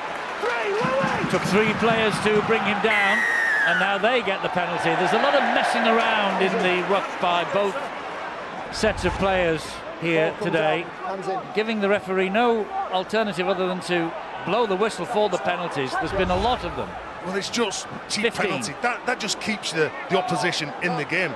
You played 48 hours previous, and then you'd have to back up again in a local derby here. Great run. Great run to the line. That was by Luluwai. Widnes supporters find their voice, and they suddenly lose it because Mellor has dropped it again, and Dennis Betts cannot believe what's unfolding in front of his eyes today. Well, he's not seen it all year, has he, Eddie? The reason why that they were at the top going into the Easter period, they weren't making mistakes like this, close to the line. They're taking those opportunities, they're taking those chances. You can see he just has a little What would you look to what's in criticise, the front pass of him. or the catch? I think it's a poor pass. It is a poor pass, but he's actually, when he's going to catch the ball, he looks up in front of him as well. He'd normally take them. And I'll strip it one stage further than that. He stood still when he asks for the ball. When the ball is past, he's standing still, and then he starts to move off that mark, so it's consequently he's dipping down. So St Helens survived. There was just an inkling then of perhaps Widnes getting going in this second half after conceding so much territory early, and of course the penalty. Burns with a kick downfield early in the tackle count. Yeah, on very the early. third play, Eddie. And look at that chase. Absolutely nowhere to go. They've not been challenged really, Saints, so this is where they will back themselves. They know that they can come up with a decent set of 6-8 in defence. Luke Thompson, again catching Pat Arvan, holding him up before taking him to ground.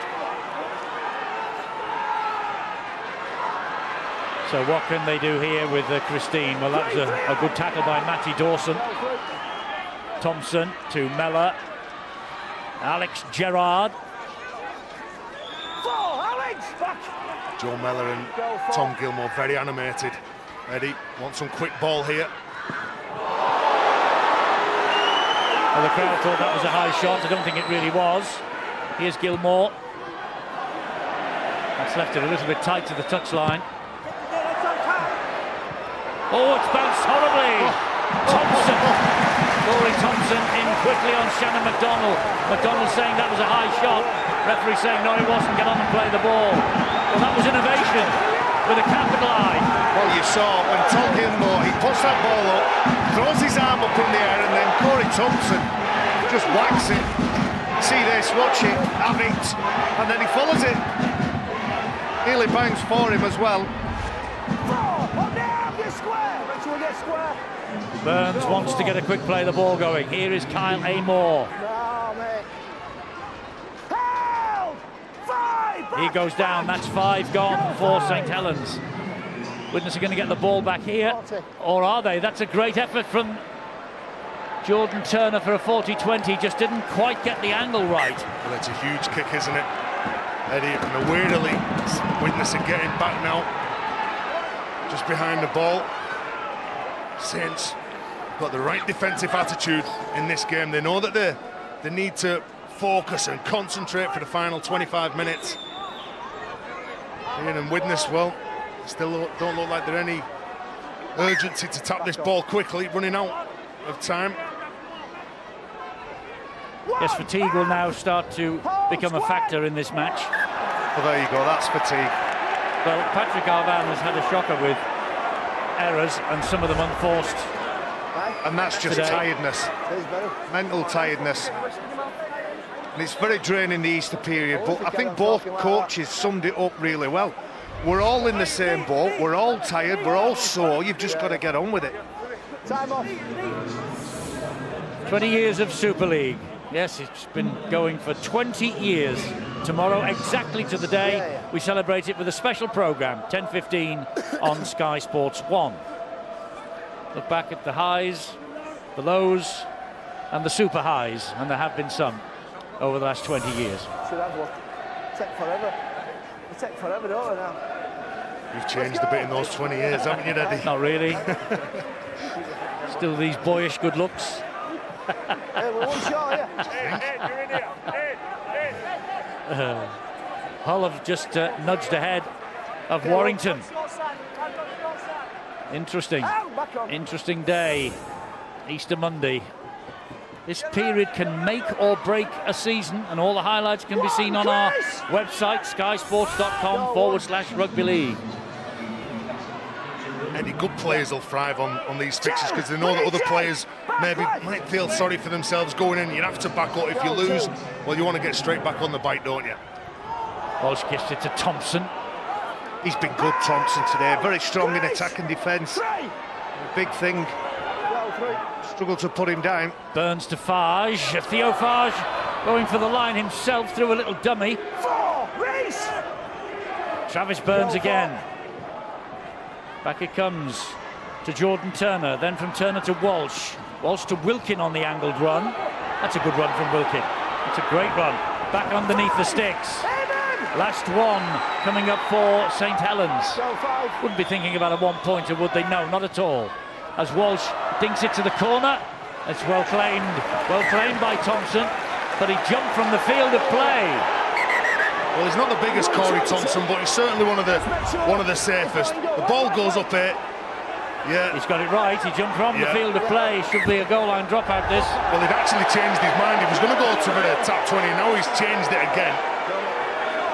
Because Widnes were complaining, but you can see he's in the field of play. He jumps, catches the ball, does everything right. Was he tackled in the air? Well, there's contact in the air, isn't there? They're focusing on where he's jumped from. So, what comes first? Where he catches it or where he's play tackled? to the rules. Play to the rules. Well, you would say that the rule would be he defused the bomb first. Well, there's some contact. I don't think you can call it a real tackle. Walsh drops the pass off again for Thompson. Down he goes. Here comes more pressure then from St Helens. Travis Burns is all wound up at dummy half. He gives it to Amor. Well, they need to deal with this passage of play now, Widnes. Walsh again. Here is Fage. Good movement. McDonnell. Shannon McDonnell needed tackling. And he was. By Chamberlain. This now Walsh. Again Thompson. And some punishing runs, hasn't he, at this Widnes defence? He's full of it today, Thompson. Burns waits. Back it comes to Luke Walsh. Here is Theo Fage. Short ball Wilkin. Wilkin saw the white line beckoning him. They've got to the last tackle again, the Saints. Go 5. Now then, what's the kick going to be like here from Walsh? Goes the other side this time. Invitation. Oh, has Van dropped another? Does he knock this ball forward onto Jack Owens? Well, I think that's what the referee, Richard Silverwood, said, because he jumps for the ball, he catches it, then loses it. And we'll have a little look here. When it comes down, does it come down with it? Yeah. It's a knock-on. Knocks the ball onto Jack Owens, then regathers it. But it's the pressure, it's the contest from Owens which forces. Was perfect, and a good contest, of which Patrick Arvan, he lost out on his side. They need to defend their own try line. They seem to have done that far too much this afternoon. Yes, they've been on the back foot, haven't they? The errors and the knock-ons and the penalties they've given away has forced them into this position. Eddie, it's where they've made those errors and give those penalties away. It's been near their own line, isn't it? Every time, it seems. Amor, can they withstand yet another set of 6 coming at them? Travis Burns, Walsh, Farge. Oh, Houston! He nearly slipped the net from Houston. Well, it's a good job he was honest. Then Houston, he was targeted by the small halfback. Back it comes once again to Thompson. Thompson to Walsh. Down to the in-goal area. There's a big chase on here. Thompson just shuttles the ball dead. How long can Widnes survive? Well, that's the second quality kick that's been put in, and Widnes have had to deal with it. And again, in periods like this, when you're defending, as Widnes are doing now, the energy that you're burning up, it's like a furnace. That nervous energy, it certainly saps you. St Helens might even contemplate in this set of possession here to go for a drop goal. They have a 12-point lead and their opponents have defended admirably. Now, is it just a matter of time and patience, or do they take some of the pressure off by adding to that lead with another one-pointer? Well, it would increase the pressure on Widnes, wouldn't it? Absolutely, if they did. Burns is waiting. Gives it to Walsh. Here's Farge again. He away takes from some one stick. tackle. He takes some stick, Theo Farge. And Andre Savelio does well. They are coming up the middle, aren't they? So far, Walsh. Now they're coming wide with Wilkin. Here is Turner. Good tackle by Mellor. Oh, not another penalty, it is. Yeah, Eddie, and that's what you do. You come up the middle, you pull the defenders in, so you have to go in and you have to get closer, and then you play to the edge, look for the space, get the one-on-ones, and then when you get a one-on-one, as soon as you get that, that's when your defenders give those penalties away, because they're trying to slow that play the ball down. Amor walking and taking forward with him towards the line. Burns. Walsh and flat pass McCarthy Scarsbrook. Houston is there. So too good Gil Dodson. Burns will have a dash himself. Wilkin, Amor. They're having to be big in defence. Widnes, they're standing firm thus far. How long can they hold on? Burns, Farge, flat pass. Louis McCarthy Scarsbrook. Houston was all round him, and he can't get that ball down. In fact, now they get a penalty for a high shot. Yeah, it's a penalty for a high shot from Chris Houston. If he wasn't there, this was a certain try. Good line from Louis McCarthy. How many is this in succession coming at this Widnes defence? I think it's 3. I think it's at least 3. They can't continue. They feel at some point Widnes' resolve will break. They're doing all they can. You'd kick a goal, would you? Well, yeah, I would, because the aim of the game is to win the match, and at the moment they're struggling to score tries. This, to me, gives them 2 more points. They kicked the previous penalty when they had a 10-point lead, so logic would dictate when you're at this point of the field, kick again if you believe in kicking penalty goals to win games. And Kieran Cunningham, he agrees with you. He sent the tee out. Just getting some messages to his players. Well, that takes it to 3 scores then, doesn't it? Yeah. 14 points. They've been methodical, Saints, and I know that Widnes have helped them on the way with a rake of penalties. I make it now that you've given away 9 penalties, Widnes, which is too many, and they've all been pretty much down at this part of the pitch. Eddie, and what I will say about the way Saints have played from the start of this game as well, they've been very forceful. Every time that the forwards seem to run, they're running to bust. Big and strong Lou McCarthy, as I said earlier, he was good in on Good Friday. He's been good again today, as is Luke Thompson, Alex Walmsley. Time off. Penalty count is 4-1 in St Helens' favour in this second half. I will say about the penalties as well, I'm sure that Dennis Betts, he'll handle that from Chris Houston. It's the ones where the hands are in it to play the ball, the really messy ones there. They're the ones that really get under the skin of Dennis Betts.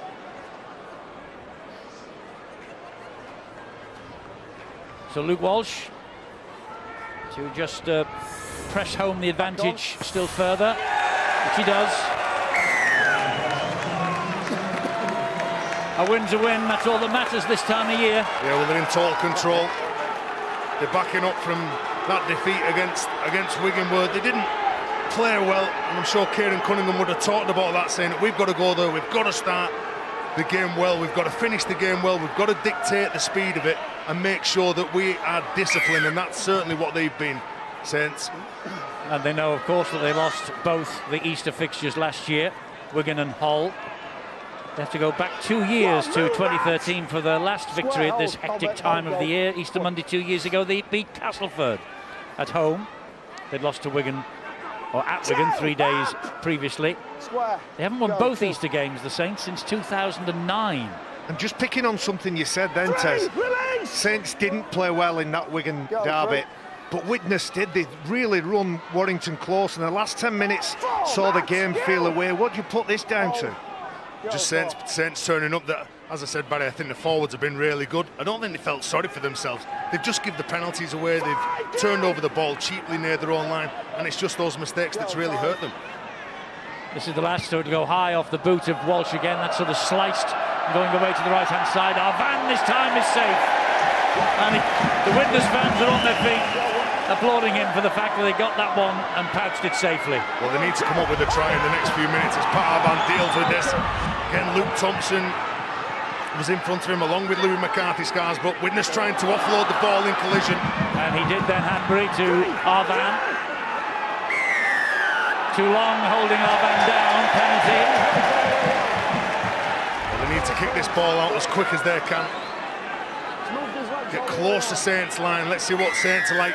Can they defend some decent set to six, and maybe Widnes build some pressure like Saints have in this second half? Well, if Widnes have any chance at all of getting back into this match, this is it.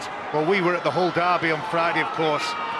We saw 22 points scored in the last 15 or 20 minutes of this game.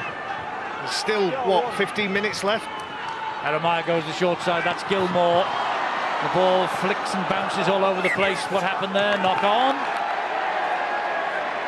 Well, they're just not giving themselves a chance. So near their own line, they're making mistakes. Near the opposition's line, they're making mistakes. Tom Gilmore, well, he was looking for the lead runner in Chris Houston. I think he'd already made up his mind who was going to pass the ball to. But Reece Hanbury, he'd give himself enough out the back. The space was there. You could see that the space was there. The man who was the go-to man would have been the full-back. But Chris Houston, just thinking that he was going to be the foil, he was going to be the one that sucked in that Saints defender, which he did. Okay, Shannon, heads in. Okay, Luke. Warrington back in front of the KC Stadium. Ding-dong battle going on up there. Here, St Helens in control. One, match, square, hold. And this now for Saints is where you just play the clock down. Been hugely impressed with him, Luke Thompson. Oh, thrashing, mate, you're thrashing. Sometimes it's the simple plays. You don't have to come up with the big plays. Houston again.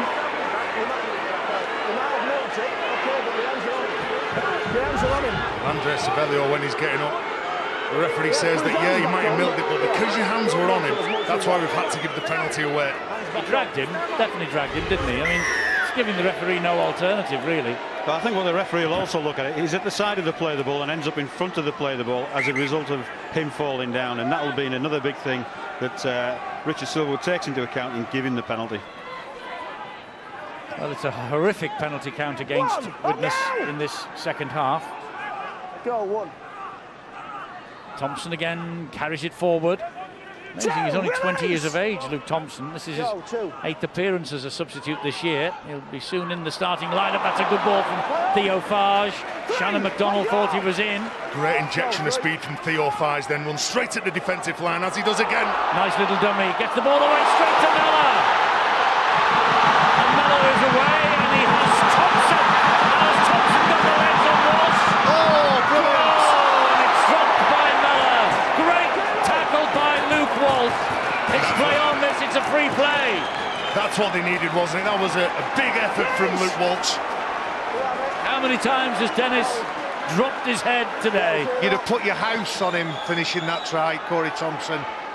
He's just about got back to his feet. It's a fabulous chase back by Walsh then, isn't it? Fabulous. That's quality. Those sorts of efforts win you games. And now they come up the other end, they hope. St Helens. Wilkin can't smuggle the ball away. He's trying to get it out wide to Matty Dawson. Reece Hambury is hurt. That's why the referee has stopped the clock. He catch a stray boot when he's affecting this tackle. Look at this break now. Joe Mellor's no slouch. He decides the best option on the pitch is to give it to Corey Thompson. He pins his ears back. And Luke Walsh, well, that's the tackle of the game, that's without massive. a doubt. That is absolutely massive. Now that should be one of your big hits. Was it a penalty? No. No, well, it won't get in. Just see Reece Hansbury's head go forward there. He seems to be back okay on his feet. Hold, go, 3. Burns up the middle with Amor, go with the Saints. 4, It's been a clinical, not flashy, but absolutely ruthless performance from St Helens so far. They've been doing the basics well. Forwards running hard, the halfbacks playing off the back of that.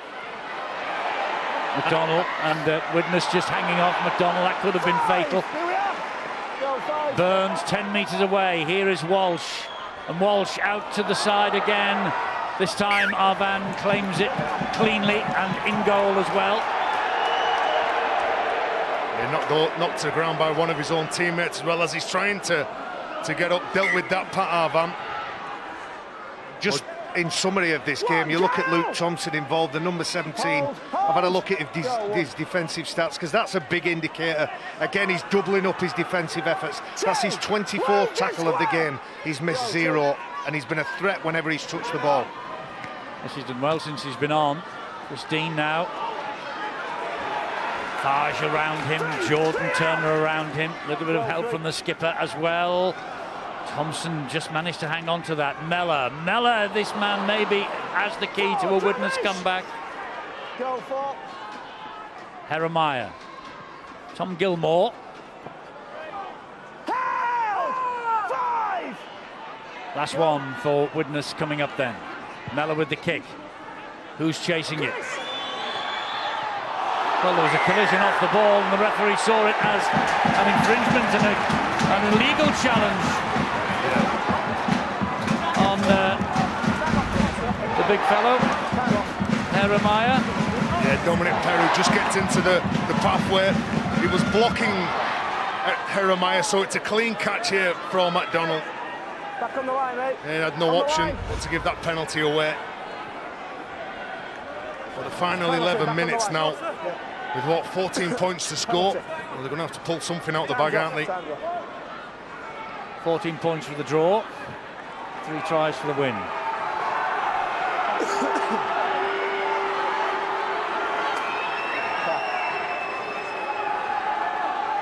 And it appears that Shannon McDonnell is A-OK, so he gets back into the defensive line.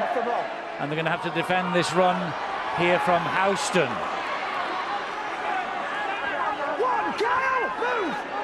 Well, there they are at the end of the first tackle. Dodson.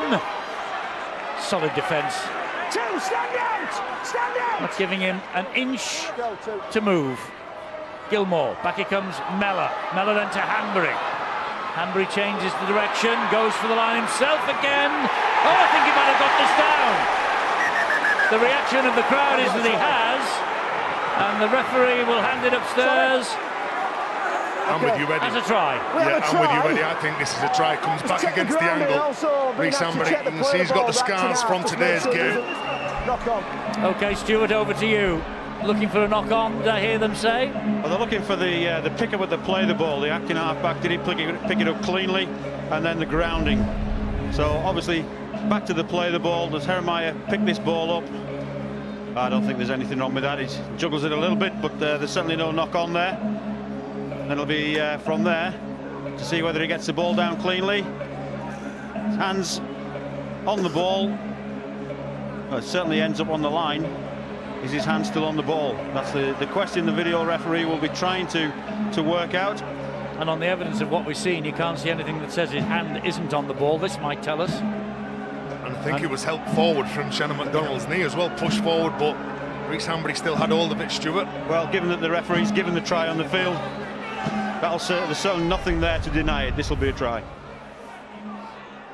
Given to Rhys Hambury, it's his second of the match. And it's going to be, if he converts this, Rhys Hambury 12, St Helens 20. Well, the crowd's starting to go wild there now, trying to inspire the team. Just 10 minutes to go. Hambury adds the extras. He's got all 12 widnes points. Well, I said pre-game about the points they can score. There's the penalty. Peru gets in the path of Aaron Jeremiah. The ball goes out here. And he had a good line here. He comes back against the grain. Sidesteps, beat a couple of players, goes in between some of the forwards, some of the biggest men. Just have a look when he steps off there. He's got Kylie Moore that's straight in front of him. John Wilkin misses him. Gets rid of Sabellion. That's a good finish from the fullback. Well, a big question now is, can Widnes rescue their unbeaten home record in the closing 10 minutes or so of this match? And this will test the nerves for Saints, won't it? Yes, it will. A lot of people all year saying that they've not been playing well. They've lacked that quality, but they've shown today for 70 minutes that when they want and they're on fire, they can score, they can defend, they can do everything. Well, they're not playing with a great deal of panache, I would say, but boy, they're playing with steel and determination. But just at the moment, there's a little sign that perhaps they're worried. Yeah. Well, when you're not performing, you give penalties away, and again, it's that man, Rhys Hambury. Luke Walsh goes for the piggyback on him. But Widnes now, knowing that they're running out of time, what they have played with in front of this big crowd all year, they played with speed. And it's the speed that's been getting them out of trouble and been winning games for them. Houston back to Jeremiah. Well, if they score in this set, the fat is in the fire. Gilmore, short ball. Houston takes it forward again. Clattered as he received the pass. Jeremiah waits. Comes into centre field. It's Lulawai. That's 3 gone. Sort of inching their way to the ball to the line here with Mellor down the right-hand side. Back it comes to Hambury. Here is Christine. And Christine gets over the line. Stripped. Was that ball stripped? And was it one-on-one?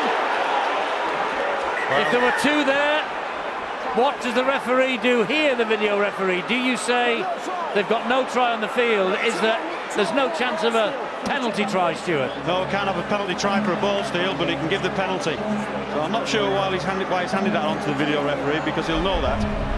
So, you know, first of all, clear up. There's 2 in the tackle. From that point, they're taking him away. The ball's been stolen by Dawson.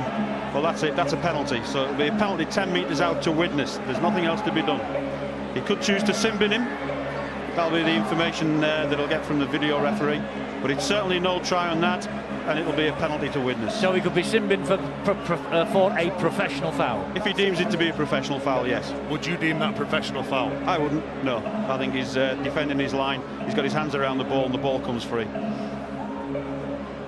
James Child, the video referee, studying it closely before giving the information to Richard Silverwood. He certainly nicked it. Matt Dawson. A lot of Widnes fans looking up at the big screen, yes, thinking it will they be. Think it's going to be. They think it's a penalty try. Yeah, they do. No try, but it is a penalty. 10 metres out to the Vikings. Another set of 6, building that pressure. The nerves for Saints. Can they hold on? What they have to do here, what they haven't done really all day, is hang on to the football. O'Carroll. They think there's something on the go here now, the Widnes fans. Do the players. Jeremiah, back it comes to Mellor. Mellor couldn't get the pass away. Farsh had hold of him round the ankles. There's Hanbury. Back in field it comes to Gil Johnson. 4 tackles gone. Jeremiah wants to play it. Does now. Here is Joe Mellor, who is spun to the ground. Hanbury wide they go. Oh, Gilmore got one for his corner then. Hazard scored. No, forward pass. And that was pressure from Luke Thompson as well. He's the Saints player that gets up, puts pressure from the inside, and Tom Gilmore gets a big shot. Patrick Arvan has no room to move. That's very good defence in the last 10 minutes of the second game of a week for St Helens. They haven't played well, but they do look like a top 4 side, because even when they're not at their best, they're doing enough here to beat Widnes. And the final score from Headingley. Leeds have gone down 20 points to 16 to Wakefield. Well. Chris Chester at Wakefield. He's had a good Easter, hasn't he, Chris Chester? He's had a fantastic Easter. And so have Hull. They're ahead now against Warrington, but that's only a later score. Drama in the First Utility Super League over this Easter period. Walmsley goes down, tackle number 4. Sorry, Eddie, they finished off well on Friday, didn't he? Lee Radford's men, can they do that against Warrington? That would be one scalp. That would be one heck of a scalp.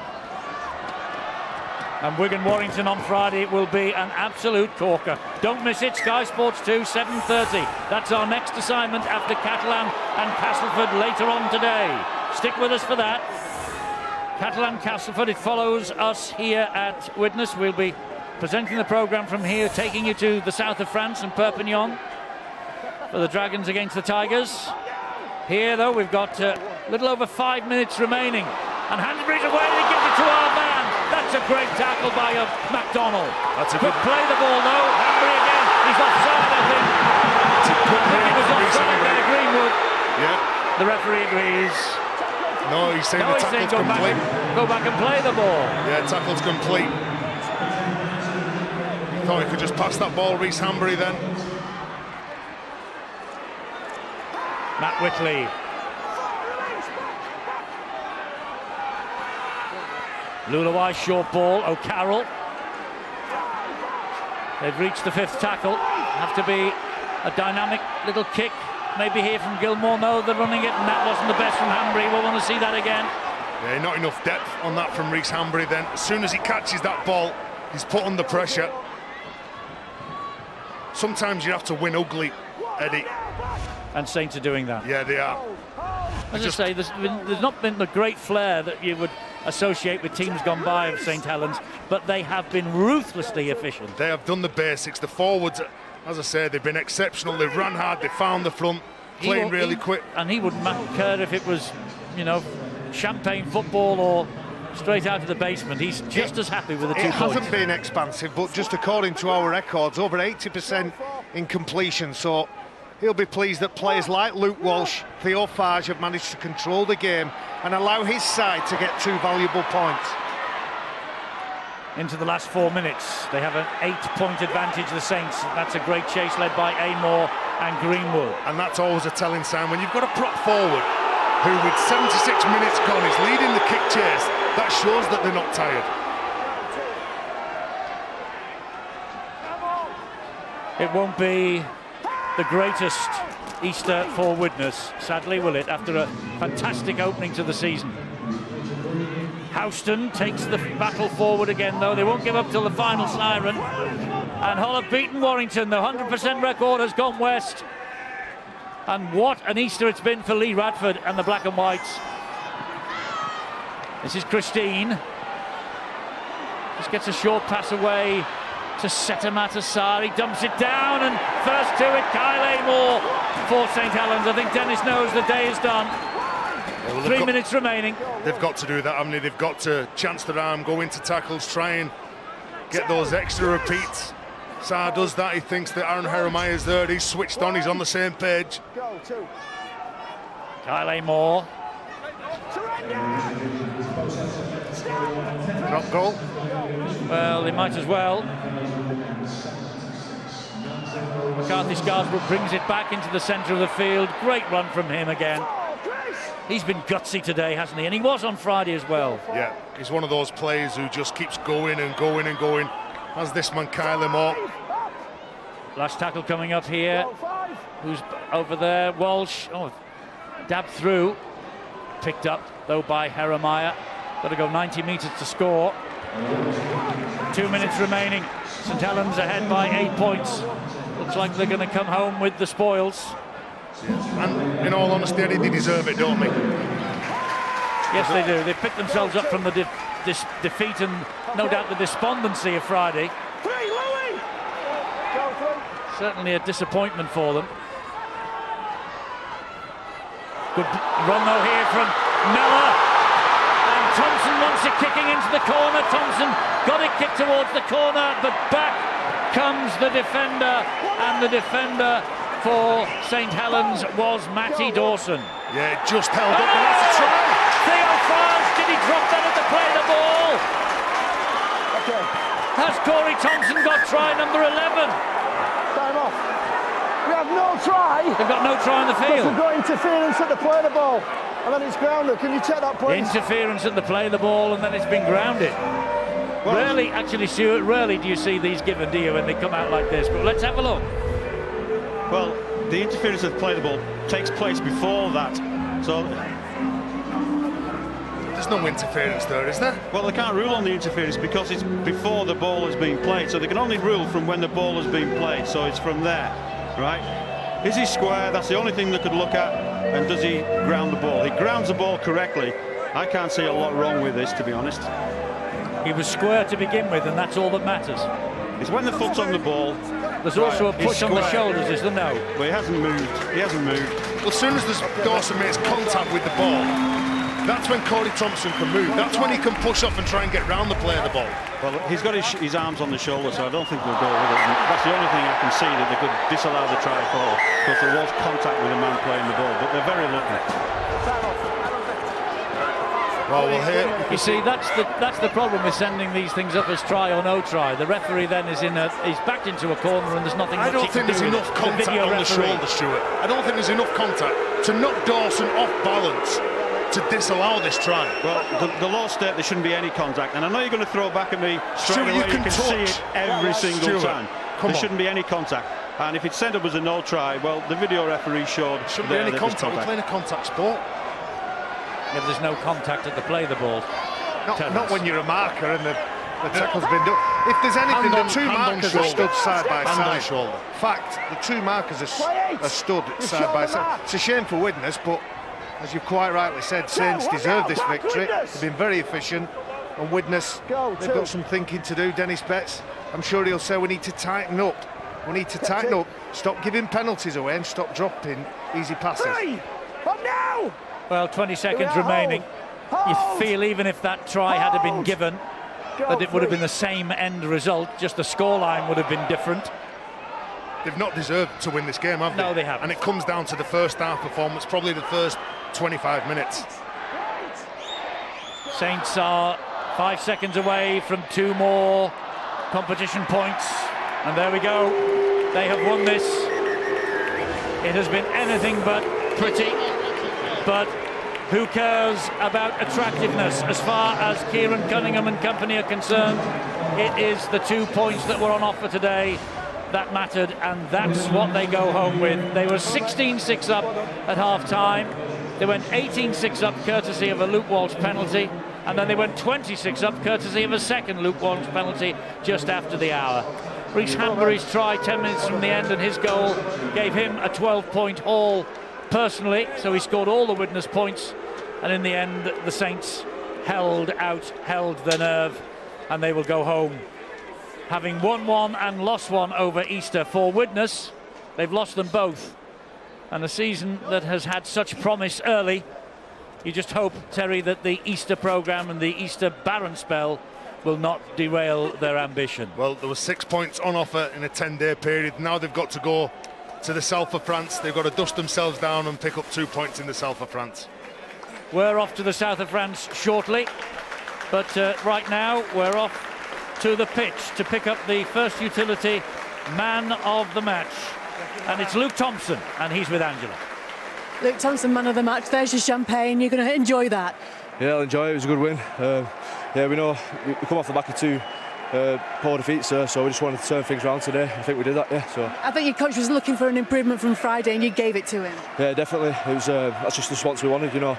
Hopefully we can keep this going now, coming off the back of them 2 poor defeats, you know. It's all about basics, isn't it, when you get to this stage? And they did the basics right here. Completion was good and ball control. Yeah, we spoke about that. We knew we needed to just complete our sets and just play simple, and that's what we did. And you know, we just grinded out to the end, completed it well, and yeah, we just come away with a win. It's nice to get points over Easter, isn't it? Yeah, it is. You know, we've not usually done too well over Easter past years, so to get the 2 points, yeah, it was good. Congratulations, Luke. Thank you. We've got John Wilkin now, who's going to come in and talk to us. John, that was a satisfying win, I would imagine, for you. Yeah, I think any win in Super League's satisfying. You know, off the back of 2 poor results, you know, we came here under a bit of pressure and scrutiny, and you know, I want to say thanks to our fans who came out here today and supported us. You know, when things aren't going well, you know, I think you polarise opinions. People say you're the best thing or the worst thing. The reality is you're neither. You know, we've got to be cautious of reading too much into the press about our team. We're confident in what we can offer, and you know, it was a good performance from us today under tough circumstances, because look, Widnes have been the form team in the league, haven't they? So great win for us today. That's it, to back up off Wigan and then come here with a team that's right at the very top, in the top 2 in the league as well. It's a difficult ask. Yeah, exactly. Look, and confidence is an asset in sport. It mysteriously can go in a week, can come back within minutes, it can disappear again. We've been lacking it. We lack confidence in the second half of the Wigan game. Hopefully we get some back here today. Thanks very much, John. Cheers, congratulations. We've got Coach Kieran Cunningham here now. Kieran, you were looking for improvements. You got them this week. In the space of 2-3 days, they've turned this around. Yeah, I thought the energy to start the game was actually probably a bit better than the Wigan game. You know, we came with a good bit of resilience about us, and the pleasing thing for me was both defensive edges were really stable and our middles worked really hard, and it was good to get to the scoreline we did, and then we defended that scoreline, which is, you know, it's promising signs from the team. Ball control as well. You talked about completion last week, and they did really improve on those 2 areas. I think that was the difference in the 2 teams. I think was we completed a little bit better than Widnes in that first half, and we managed to pour some points, and Widnes really challenged us in that second half. You know, we was hanging on for dear life at the end, but all credit to my players, they hung in there. And it's good for you, a boost on it going into the next game. It's almost 3 games over Easter, because you've still got to back up, haven't you? Yeah, of course we have. I mean, we're all in the same boat, and Dennis, you know, Dennis's team is exactly the same as mine. We're all hurting from Friday, so you know we've got to scrub up again now, and we've got a 3 or 4 day turnaround, and we go again. Thanks very much for your time, Kieran. Congratulations. And we have Dennis Betts as well, the losing coach with Widnes Vikings. Dennis, you really lost the energy battle there, didn't you? We did. We lost. I think more than anything else, we spilled the energy battle all over the place, didn't we? We just couldn't keep hold of the ball. I think one of the talks I had to the players, I would rather have a bad day with the ball than without it, and I thought we had a good day without the ball today. You look at the fact that the first 3 tries they scored in the first half were all on the back of repeat efforts. We didn't have the ball for 5 minutes in the game, the start of the game, and then it took them effort after effort after effort to fall over our line. Second half, I think we could still be here now and they wouldn't have scored a try against us, but we dropped ball, we gave penalties away, we made some mistakes, and again, we didn't get a lot of help in a couple of calls, but them kind of things go your way when you've got, like say, when you've got some energy. A bit of controversy at the end there. Was it a try? Wasn't it a try? I don't know. Some was in my eyes. I don't know. So it must have been in other people's eyes as well. Whether it was a try or not, I think I say we still it would have been hard to get that win. I think the game was lost in those little battles where we kept dropping the ball inside our half. We had no field position. Then when we got it, we did the same again. We dropped the ball. Thanks for your time, Dennis. You're very welcome. Yes, the story of drop ball for Widnes Vikings and the coach Dennis Betts. They got close to a try at the end, but it was chalked off by the video referee. It would have only added respectability to this scoreline. Widnes 12, all the points scored by Rhys Hanbury. St Helens 20, tries from Greenwood, McCarthy, Scarsbrook and Makinson in the first half, and Luke Walsh kicked 4 goals, 2 of them crucially in the second 40. OK, let's go to John Wells at the touchscreen. John, your game breaker for this. Thanks, Eddie. Well, first of all, I'm going to pick up on something Kieran Cunningham said about completion rates. The statistics don't lie. Widnes Vikings completing at 63%, St Helens 89%. I'd wager that's as close to, if not the best they've done all year. Now, that all comes under the headline banner, game management, and I thought it was a game very well managed by St Helens, particularly in the second half. It's always unfair to distill this and to pick one player out, but that's the kind of the job here with the game breaker. So we look to Luke Walsh because he's the man that St Helens look to when it comes to management of a game. In situations like this, when fatigue is a factor, speaking to Brian at half-time, we were talking about mental as well as physical fatigue. Repeat sets are like hen's teeth, very difficult to come by. You're trying to be economical with territory and possession, and Luke Walsh came up with 3 in a crucial part of the game when they were turning the screw on Widnes and really winning that possession and territory battle. And then he finishes off with probably the best tackle of the game, turned over by Theo Fage, the ball put into the hands of Corey Thompson. And that's about as animated as I've seen Luke Walsh. He's had an interesting, if not spectacular, but very influential input onto the outcome of this game, Ed. Yes, he has, and he maintains Kieran Cunningham's run of never having lost to Widnes as a player or a coach. And Alex Walmsley deservedly taking the applause of the St Helens supporters. As we said in commentary, hardly spectacular, but very efficient for Saints. What's in store then, now in the south of France, because that's where we're heading next for the Catalan Dragons against the Castleford Tigers.